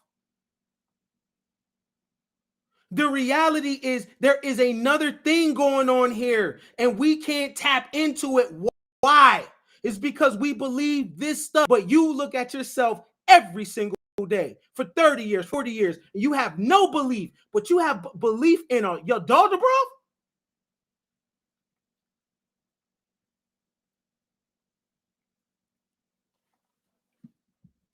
That's what its name is, your Yaldabaoth, and it is angry. It does not care for you. It does not like you. This is why when you go through it, man is catching nothing but hell.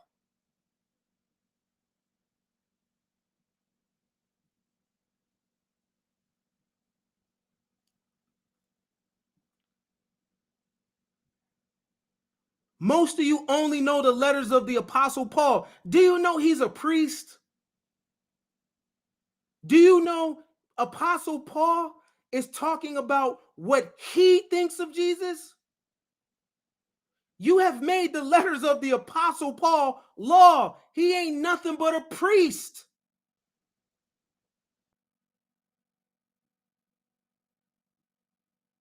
The book of Mark, the book of Matthew, the book of Luke. Does that sound like old Greek names where this stuff is happening? Like Odysseus,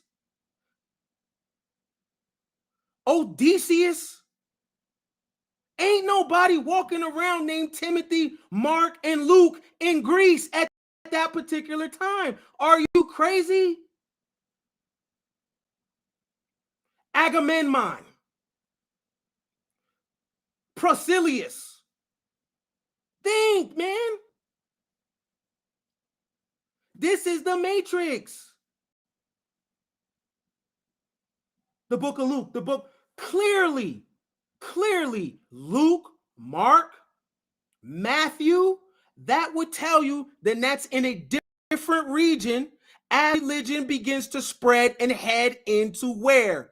England. This is why original Bibles sound like this. God is walking through the garden and he asks Adam, "Where art thou?" Who talks like that? Oh, Shakespeare. Where art thou?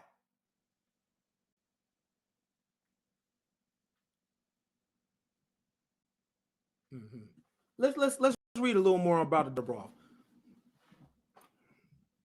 I'm ranting.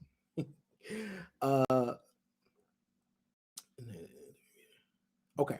Demiurge, having received a portion of power from his mother, sets about a work of creation in unconscious imitation of the superior pleromamic realm. He frames the seven heavens as well as all material and animal things according to forms furnished by his mother, working, however, blindly and ignorant even of the existence of the mother who is the source of his energy. He is blind to all that is spiritual, but he is the king over the two provinces. The word demiurge properly describes his relation to the material. He is the father of that which is animal like himself. Thus, Sophia's power becomes enclosed with the material forms of humanity, themselves entrapped with the material universe. The goal of Gnostic movements was to typically awakening of this spark, which was permitted a return by the subject to the superior. non-material realities, which were its primal source. Yaldabaoth has already sunk from his high estate and resides in false heaven, where his 49 demons, he tortures wicked souls in boiling rivers of pitch and with other punishments. He is an archon with the face of a lion, half flame and half darkness. When he fancies himself a creator deity, he really creates nothing. Instead, he copies from archetypal patterns in the pleroma. Look, I don't front. I don't be knowing these words. Pleroma. Planetary stereoma of his making is like a plastic copy of an Adeline shell. Only someone who does not know the reality of the Adeline shell and what living miracle of nature is required to produce it would accept the plastic substitution. When God knew of his crime, he cast out his dark half into the lower depths of creation, the lower depths being the dead zone of the universe, where this is virtually no life thriving or any other planet whatsoever. Hell. Yaldabaoth is addressed as the Demiurge and the maker of man, but as a ray of light from above enters the body of man and gives him a soul. Yaldabaoth is filled with envy, tries to limit man's knowledge by forbidding him the fruit of knowledge in paradise. As the consummation of all things, all light will return to the pleroma. But Yaldabaoth, the demiurge with the material world, will be cast into the lower depths. Yaldabaoth is frequently called the lion's face, Leonidas, with the body of a serpent. It is told also that the demiurge is of a fiery nature. What is Yaldabaoth's appearance? Yaldabaoth is depicted as a giant serpent with a lion's face, but he can change that appearance to something more frightening or demonic. During ancient time, he used to appear as an old man with a white beard, similar to the human forms of God, probably to deceive his followers by pretending to be God, aka also Santa Claus. In his masculine form, he opts for a more gothic, similar to chaos. In this form, Yaldabaoth is a man with golden hair, deep blue eyes. He appears wearing dark clothing like a dark coat over a white t-shirt. When in this form, Yaldabaoth is elegant and handsome person, although his eyes are described as a knife that penetrates your soul by Sabaoth.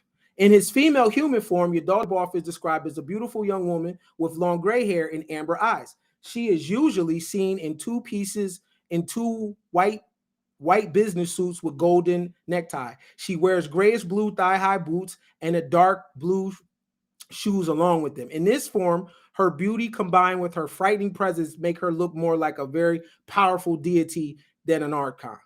Personality. All right. Worship me, the creator of all, unparalleled by any. Yaldabaoth, his first meeting with humanity. Unlike God, Yaldabaoth was everything but a great, all-forgiving God of infinite love and wisdom. He spoke in a cold, insensible, and demonstrative way. He created everything and everyone as if they were much beneath him, spending a great amount of time reminiscing about the time he was in his fall. Yaldabaoth was cruel and a calculative God, only caring about himself and image. Does this sound like this is the deity your grandmama got you following?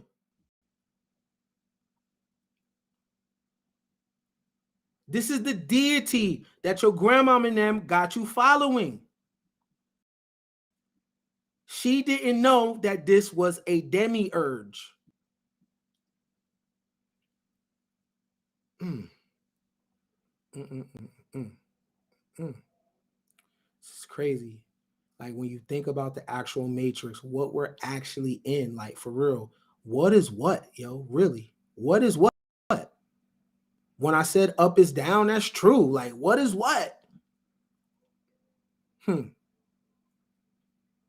He treats humans as if they are just irrational animals that he can do whatever he wants, even towards his greatest devotee or prophet. He sees them as a bunch of pets. Some say he's cruel as the devil himself. often pretending to be and loving God.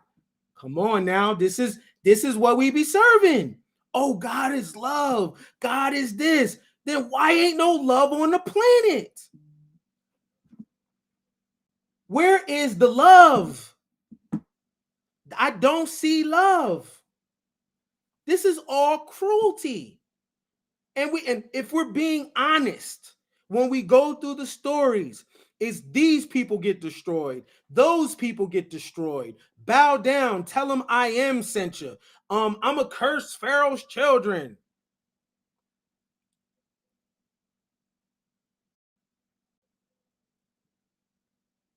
The children of Israel get delivered. Why was they in slavery in the first place?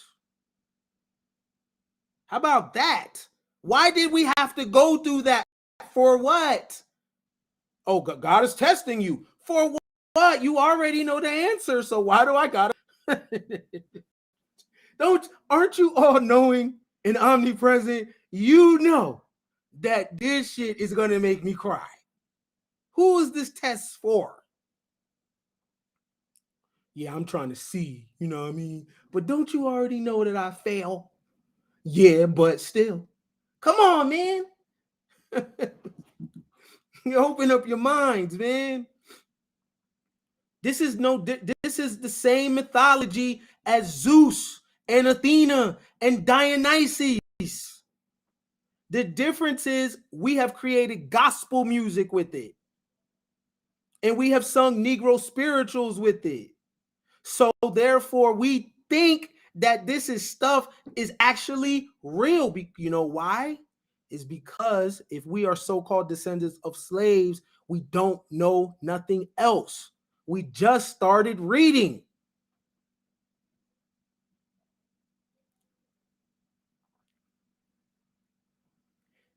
He also treats everyone as below him, like he is the supreme being. According to Shiva, he embodied the 7 deadly sins. He was extremely arrogant, deeming himself the sole creator of the cosmos, despite having created only a few things, which were all copies of pre-existent entities. He also detested other gods and godlike beings to the point where he would devour all gods who unluckily damned to purgatory, who the apocalyptic events of their pantheons, earning him the title God Eater.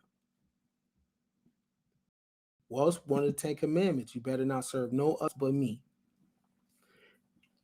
Through the centuries of being sealed with the hellish prison created by the dead zone, Yaldabaoth's mind and sanity deteriorated with every passing point in time. Because his deranged mind, he would actively reach out and corrupt the mind of anyone who is dumb enough to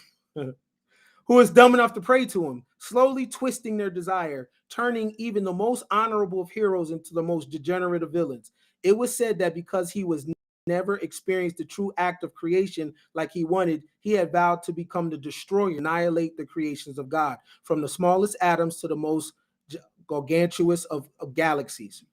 We'll finish up on powers and abilities. All right. I'll put this link in the chat too if you want to check it out. Yaldabaoth able to devour the gods of every man's known pantheon. Zeus himself, that he stated that he would stand no chance against the Demiurge, even with the combined might of his fellow gods among other pantheons. Demiurge physiology. Yaldabaoth is a demiurge, an artisan, like being responsible for the fashioning, shaping, and maintenance of the physical universe, or at least some portion of it. It may clear things to know that the Greek demiurgus means literally public worker and was originally a common noun meaning craftsman or artisans, but gradually it came to mean producer and eventually creator and maker. Illusionary omnipotence. Yaldabaoth can pretend to have powers similar to supreme deity. How this can work in action is creating illusions, hallucinations, or acts of trickery.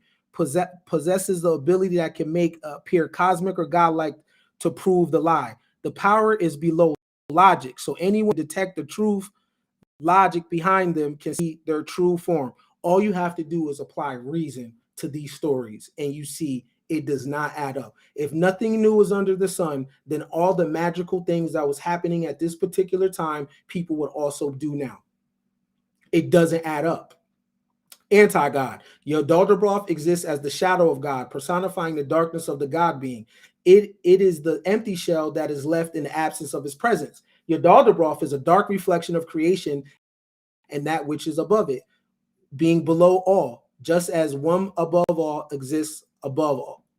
Just as the one exists above all. Sealing. Yaldabaoth was able to seal away gods over their realms. He was also able to seal away people's extrasensory perception, which prevented them from being able to see him, which right now, that extrasensory perception, we have as our other self, we cannot tap into because we believe in a demiurge.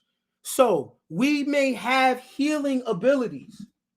We may have different mental abilities, but because our thought process stops at this Yaldabaoth demiurge, we don't have no ability to tap into it. If women say they have intuition, man, women's intuition, how can you develop that, sis?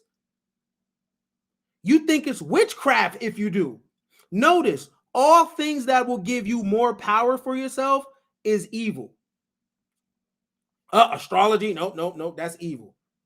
But it can help you learn yourself because it's a real exact science for real, for those that know it. Because man has been alive a long time, and he studied that, damn, people from when stars are in that fixed position, everybody born around that time seems to have this in common. But that would give you power. So it's called devil. It's called evil. Do you notice? Peep this. Anything to empower you is bad. It's taken away from you and stripped. And the only power you have left is prayer. So something that happens to your son, all you could do is pray. You have no power to put your hands on your child and heal your child. But if you do, you better come in this name. Why would we come in dead names? Wouldn't that also be disrespectful to your ancestor? Why wouldn't you heal your baby in your grandmother's name? Why wouldn't you heal your baby and your grandfather in the name of the people that did shit for you? Huh? In the name of the people that left you the house. In the name of the people that put on for you and fed for, clothed you and sacrificed for you. No, you calling on other shit that you have never ever seen. You know what kind of slap in the face it is? You mean to tell me if I'm your ancestor and I go out here and I make it happen and I put my life on the line for you, I struggle for you, I grind for you, you call on another man's name?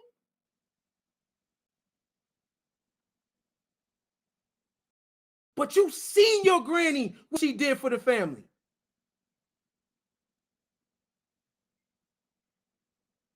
In the name of Jesus, you ain't never seen that, but you seen your mother. You see what I'm saying? The disrespect. You believe someone died for your sins, but your mom worked 2 jobs, 3 jobs when your father left. Or your daddy breaking his back for his family. Oh, nah, Santa Claus is the reason why the kids got this stuff. You see the disrespect? Don't tell me nothing about your ancestors. I don't want to hear none of that. If you don't use your name, if you don't use their name in times of struggle, you don't seal a prayer with your name. My ancestors. Use their name then when it is. You don't love your ancestors. You love a Yaldabaoth. You don't love your ancestors. You love this ideal of someone you've never seen The thought of them dying for your sins. You know why? Because you don't have reverence for the people you actually seen. That's how you in a matrix. And it's hella disrespectful. Shame on you. I said it. Go get your pastor, anybody. Go get your deacon. I'll go head up with them. And I don't give a damn what comes out of their mouth. Who's your ancestors? And do you use their name in real life? And if I'm out of line for that, then I'll go to hell for that.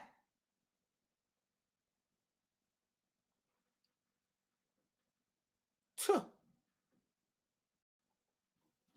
Your ancestors. When you call on them, no. You only care about your ancestors when you need to borrow their story of struggling, of slavery. That's the only time you use your ancestors. But you won't call on Lula May when your daughter's sick. You won't call on Bertha and Lee Earl when you need some money. Nah, you gonna call Jesus. He ain't even your ancestor.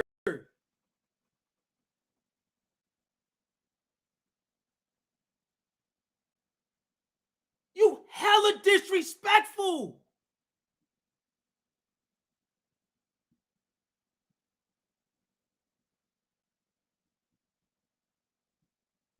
Y'all out of line.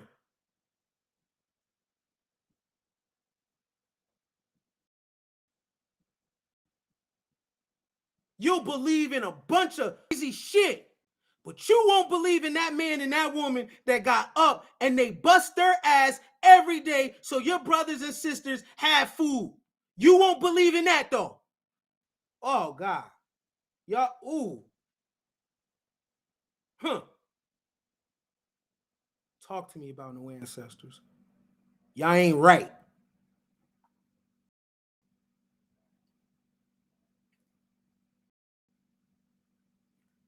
Y'all ain't right. It's more to this. I'm gonna put this in the, just so I can move on. If you want to read more about this, how this is a demiurge, this is it's in the chat. There it goes right there. I'll post it 2 times so you got it. You know what I'm saying? If you just, for the researchers, so you understand where this comes from. So this is all based on Gnostic traditions, which was a sect of Christianity that predates the Christianity that many of you serve. Many of you are under the Constantine, the Nicene Creed, that version of Christianity, the Father, Son, Holy Spirit, the state-sanctioned Christianity. But there was a Christianity, and it was based on mystery schools, and they didn't go by a lot of things we go by.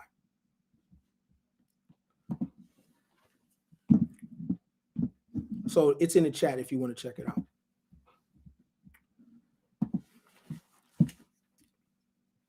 Got me sweating, man. So real quick, media. Now remember, this is all about the matrix, right? Media.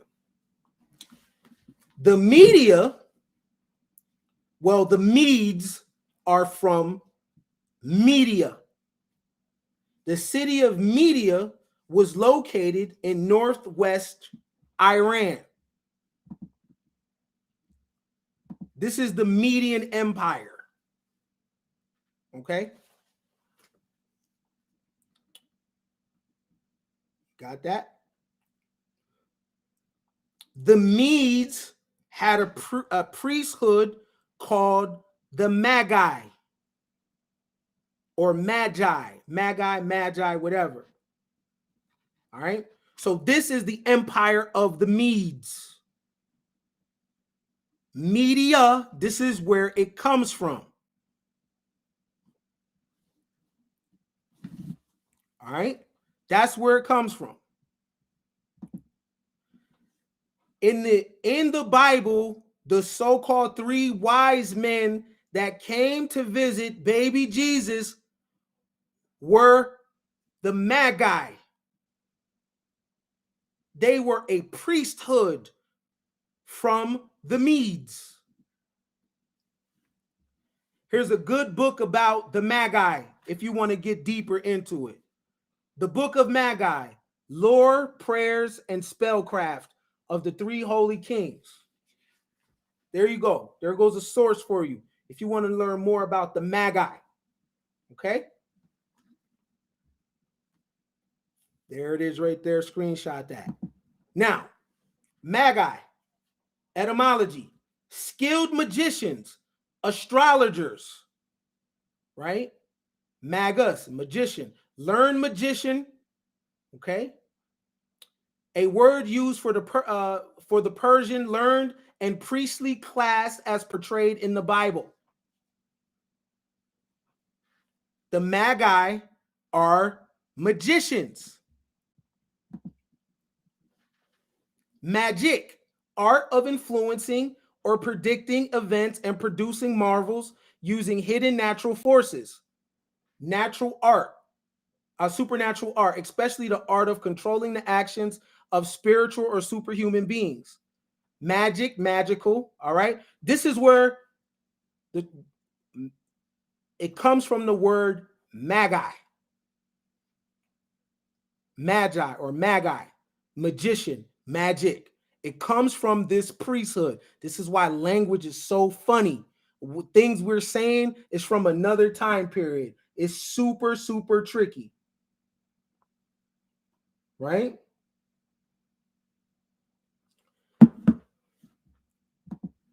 Y'all remember this? Uh-oh. MAGA. Magi. Magic. MAGA. Y'all remember this?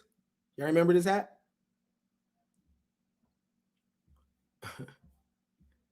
Y'all remember this hat, right?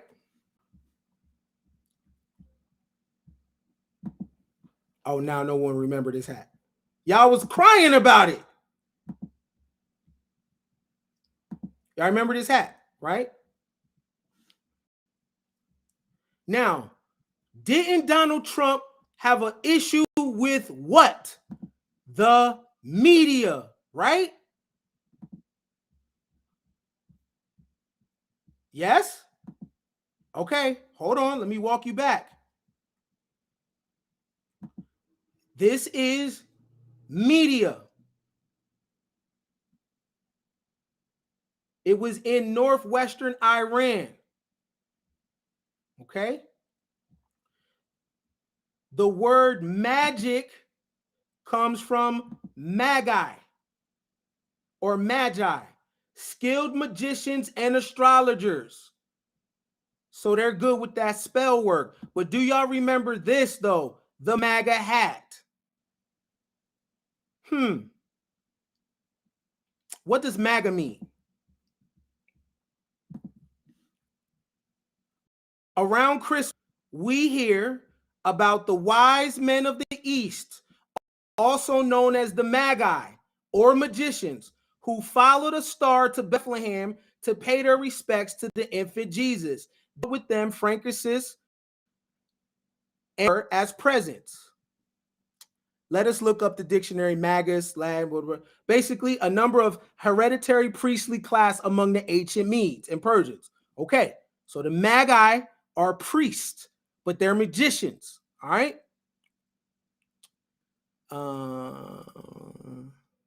Let's go here. What does this say right here? It is the MAGA in the Zoroastrian scripture. MAGA in Avesta or MAGA in Sanskrit is derived from Maza, Maz or Ma, meaning to be great, magnanimous, liberal, generous. MAGA means greatness, magnanimity, generosity. The objective is Magavan, great, liberal, generous, magnanimous.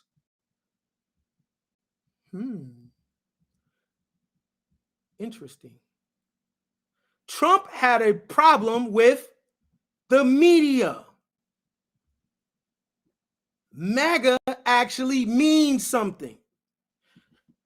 The modern media has been hijacked by a totally different priesthood. Notice though, MAGA was waging war on the media.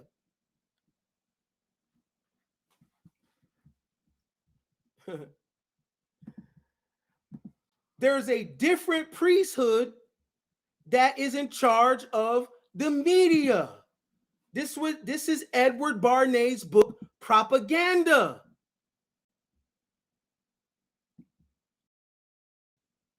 You should get it. What are some of the things Edward Barnay thought about? The conscious and intelligent manipulation of the organized habits and opinions of the masses is an important element in a democratic society.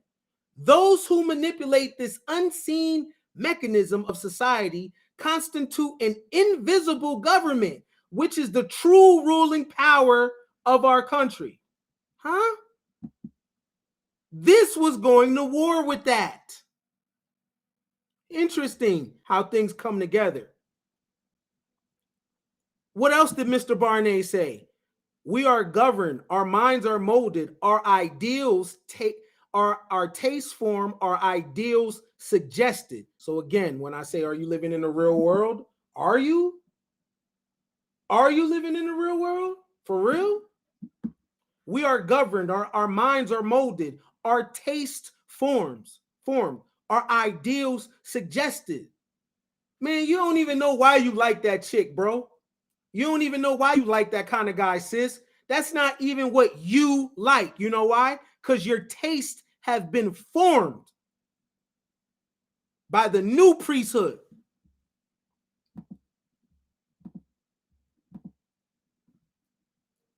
The American motion picture is the greatest unconscious carrier of propaganda in the world today. It is a great distributor for ideals and opinions. The motion picture can standardize the ideals and habits of a nation. Because pictures are made to meet market demands, they reflect, emphasize, and even exaggerate broad popular tendencies rather than stimulate new ideals and opinions.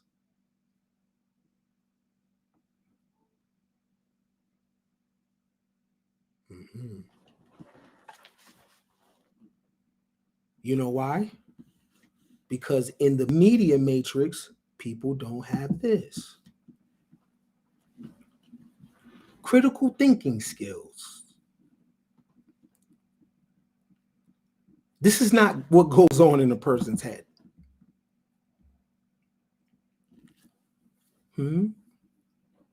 This is not what goes on in someone's head. Observation, the ability to notice and predict opportunities, problems, and solutions. Analysis, the gathering, understanding, and interpreting of data and other information. Inference, drawing conclusions based on relevant data, information, and personal knowledge and experience. We know that's not true right now because everybody is whataboutism. No matter what, you get in a conversation and it's a dialogue back and forth, somebody's going to say, whataboutism? Well, what about this? What about that?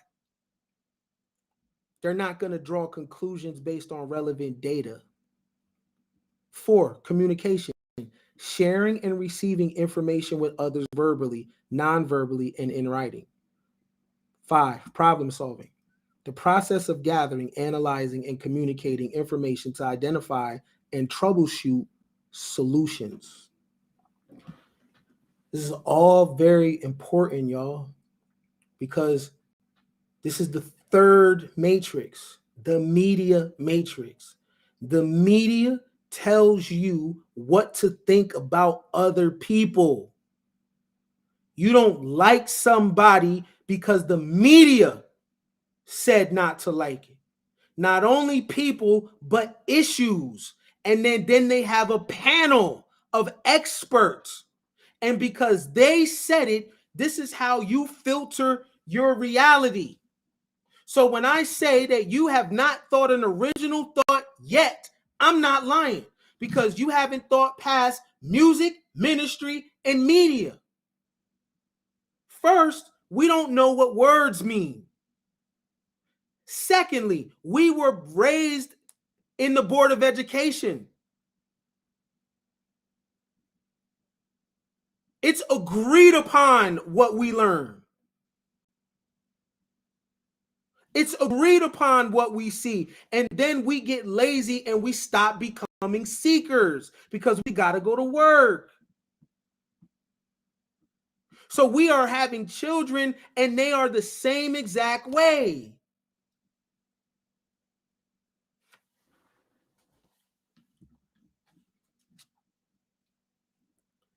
Even the MAGA wasn't what you thought it was. That's an ancient word. You see, things ain't what they seem. The truth is always stranger than fiction, beloved. Remember, the media is a matrix. It's a womb. It gives birth to you. But I got to ask you, where's your mind?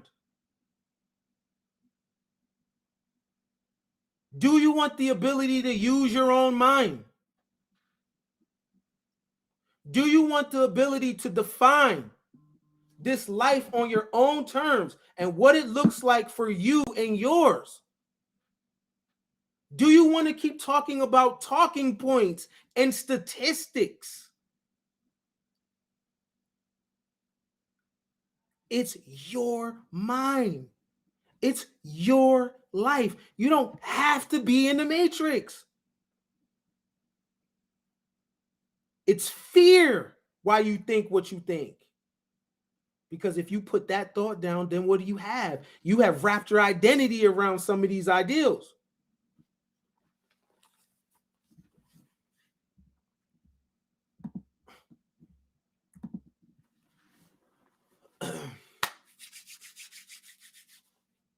This is all production power. Look at this. Production.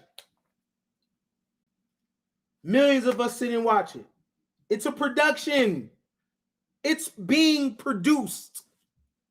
This is a show.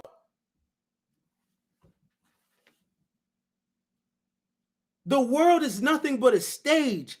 Actors, characters, roles, writers. In every single production, in everything, there's going to be four things: heroes, villains, guides, and victims. So I ask you, what is the real world again? What is the real world? This is a production. They're going to call in experts on a panel to tell you how to think about something. Different actors. Oh, who you voting for this year? Who you voting for this year? Notice that they're all rich. Do you notice that though? Huh? Nancy Pelosi's worth over $100 million. They're rich. At the end of the day, none of them are going to be affected by the supply chain.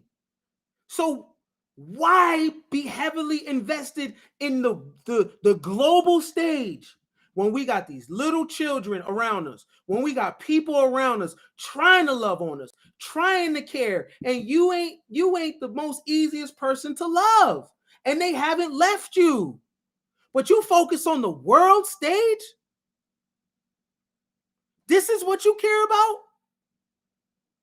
It's a movie. Look, man, it's a show. This is a production. It has lighting, the cameras, there's producers and writers. It's a game. It's a show that we watch every time. And we'll go in the barbershop and we'll argue about the show. Man, nah, he's the best. Man, he's the best. It ain't nothing but a show. gladiators hitting each other back and forth. Who's the best? This is the best. Yeah.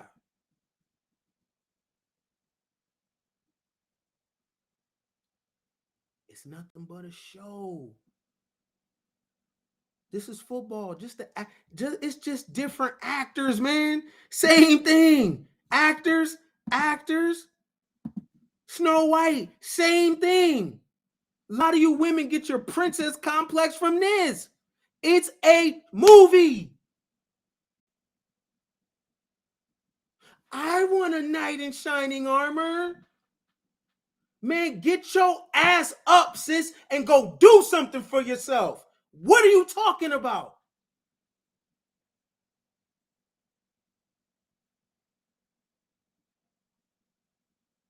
There's a voice behind the character. They are actors. And in this Cinderella, guess what? There was a hero, villain, guide, and victim. It follows the same theme of story writing. Baby girl, go outside and live and go get you something for yourself. Ain't no damn body coming to save you. What do you mean a knight in shining armor? You got to be your own savior. What are you talking about, beloved? That's what you're waiting for? To be swept off your feet? Really? Why? I got to wait for you to be swept off your feet. Get on your grind, cop a plane ticket, hop on a plane. There, you're off your feet. The world is your oyster. Take a journal, write about your journal, pass it to little girls that come behind you so they don't make the same mistakes as you. Boom! Take a little, give back a little. That's how this thing goes.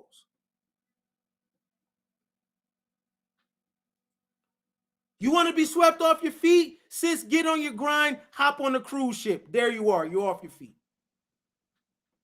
You want to be swept off your feet, sis? Get on your grind, go horseback riding. There you go. You're off your feet.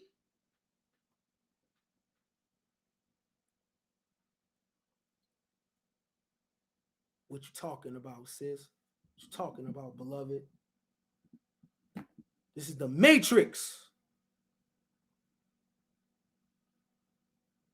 The design is to tell you how to think or what to think.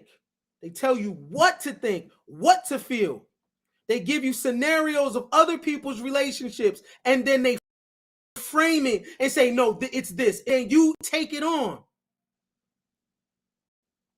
It's why you stuck in 3 wombs: music, ministry, and media. But I'm saying that you have your own mind and your own individuality that you can use, and you can make this life all about you, and you have to be apologetic about it. And there's nothing wrong with that, because at the end of the day, your ass is going to die. So screw what everybody talking about, even me.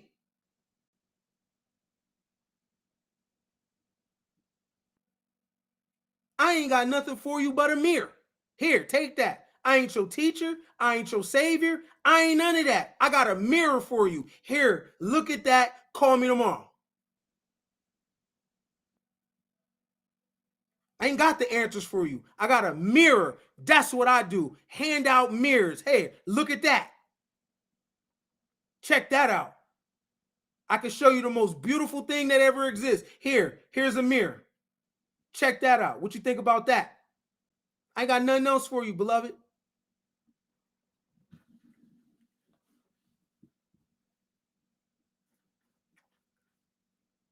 The greatest teacher is always going to point you back to yourself. Don't follow me. Don't follow me.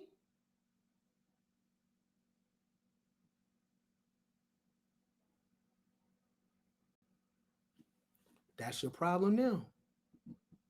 Following everything in these wombs, in these matrix. Remember, matrix, uterus, womb. It's time to get out of the womb, beloved. It is a beautiful, beautiful world. And the only thing you deserve is to define this thing how you see it. That's it. That's what you deserve. The ability to do that for yourself and make it work for yourself.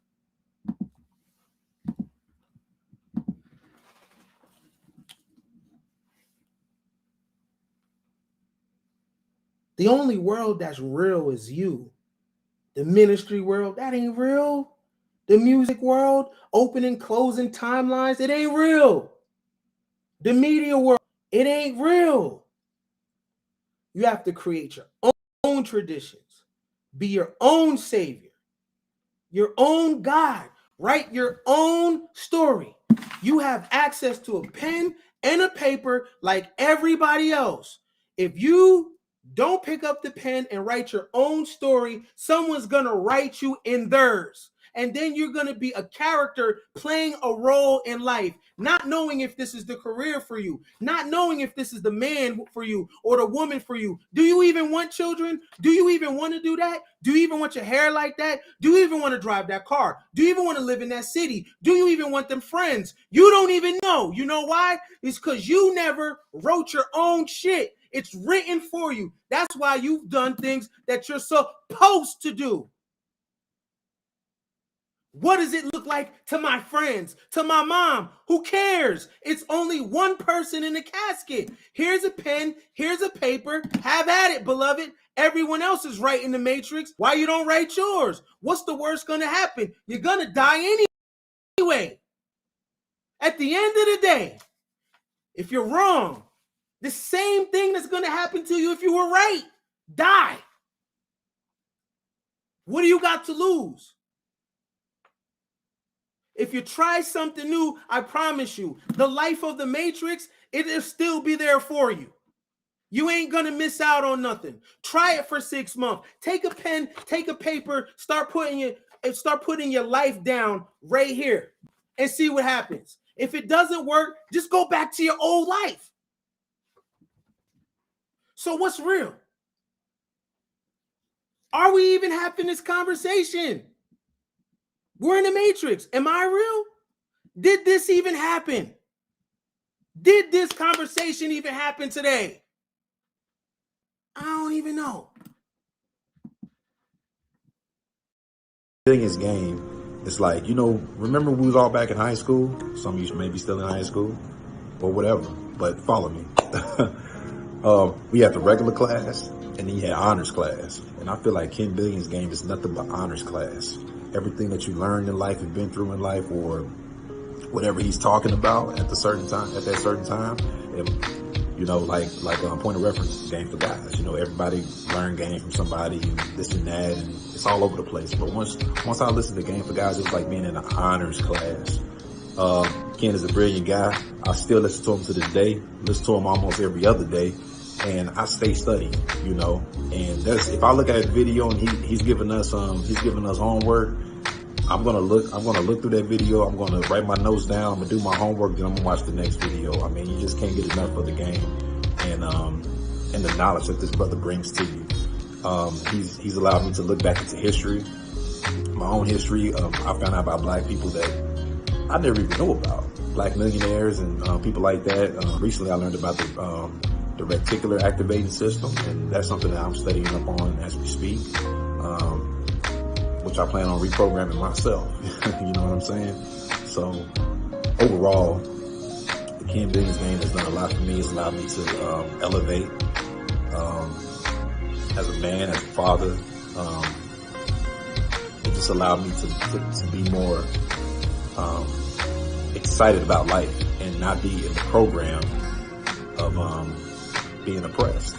And that's one of the main things for me that I have to say that this game has done for me. And I'm so glad that I ran across it.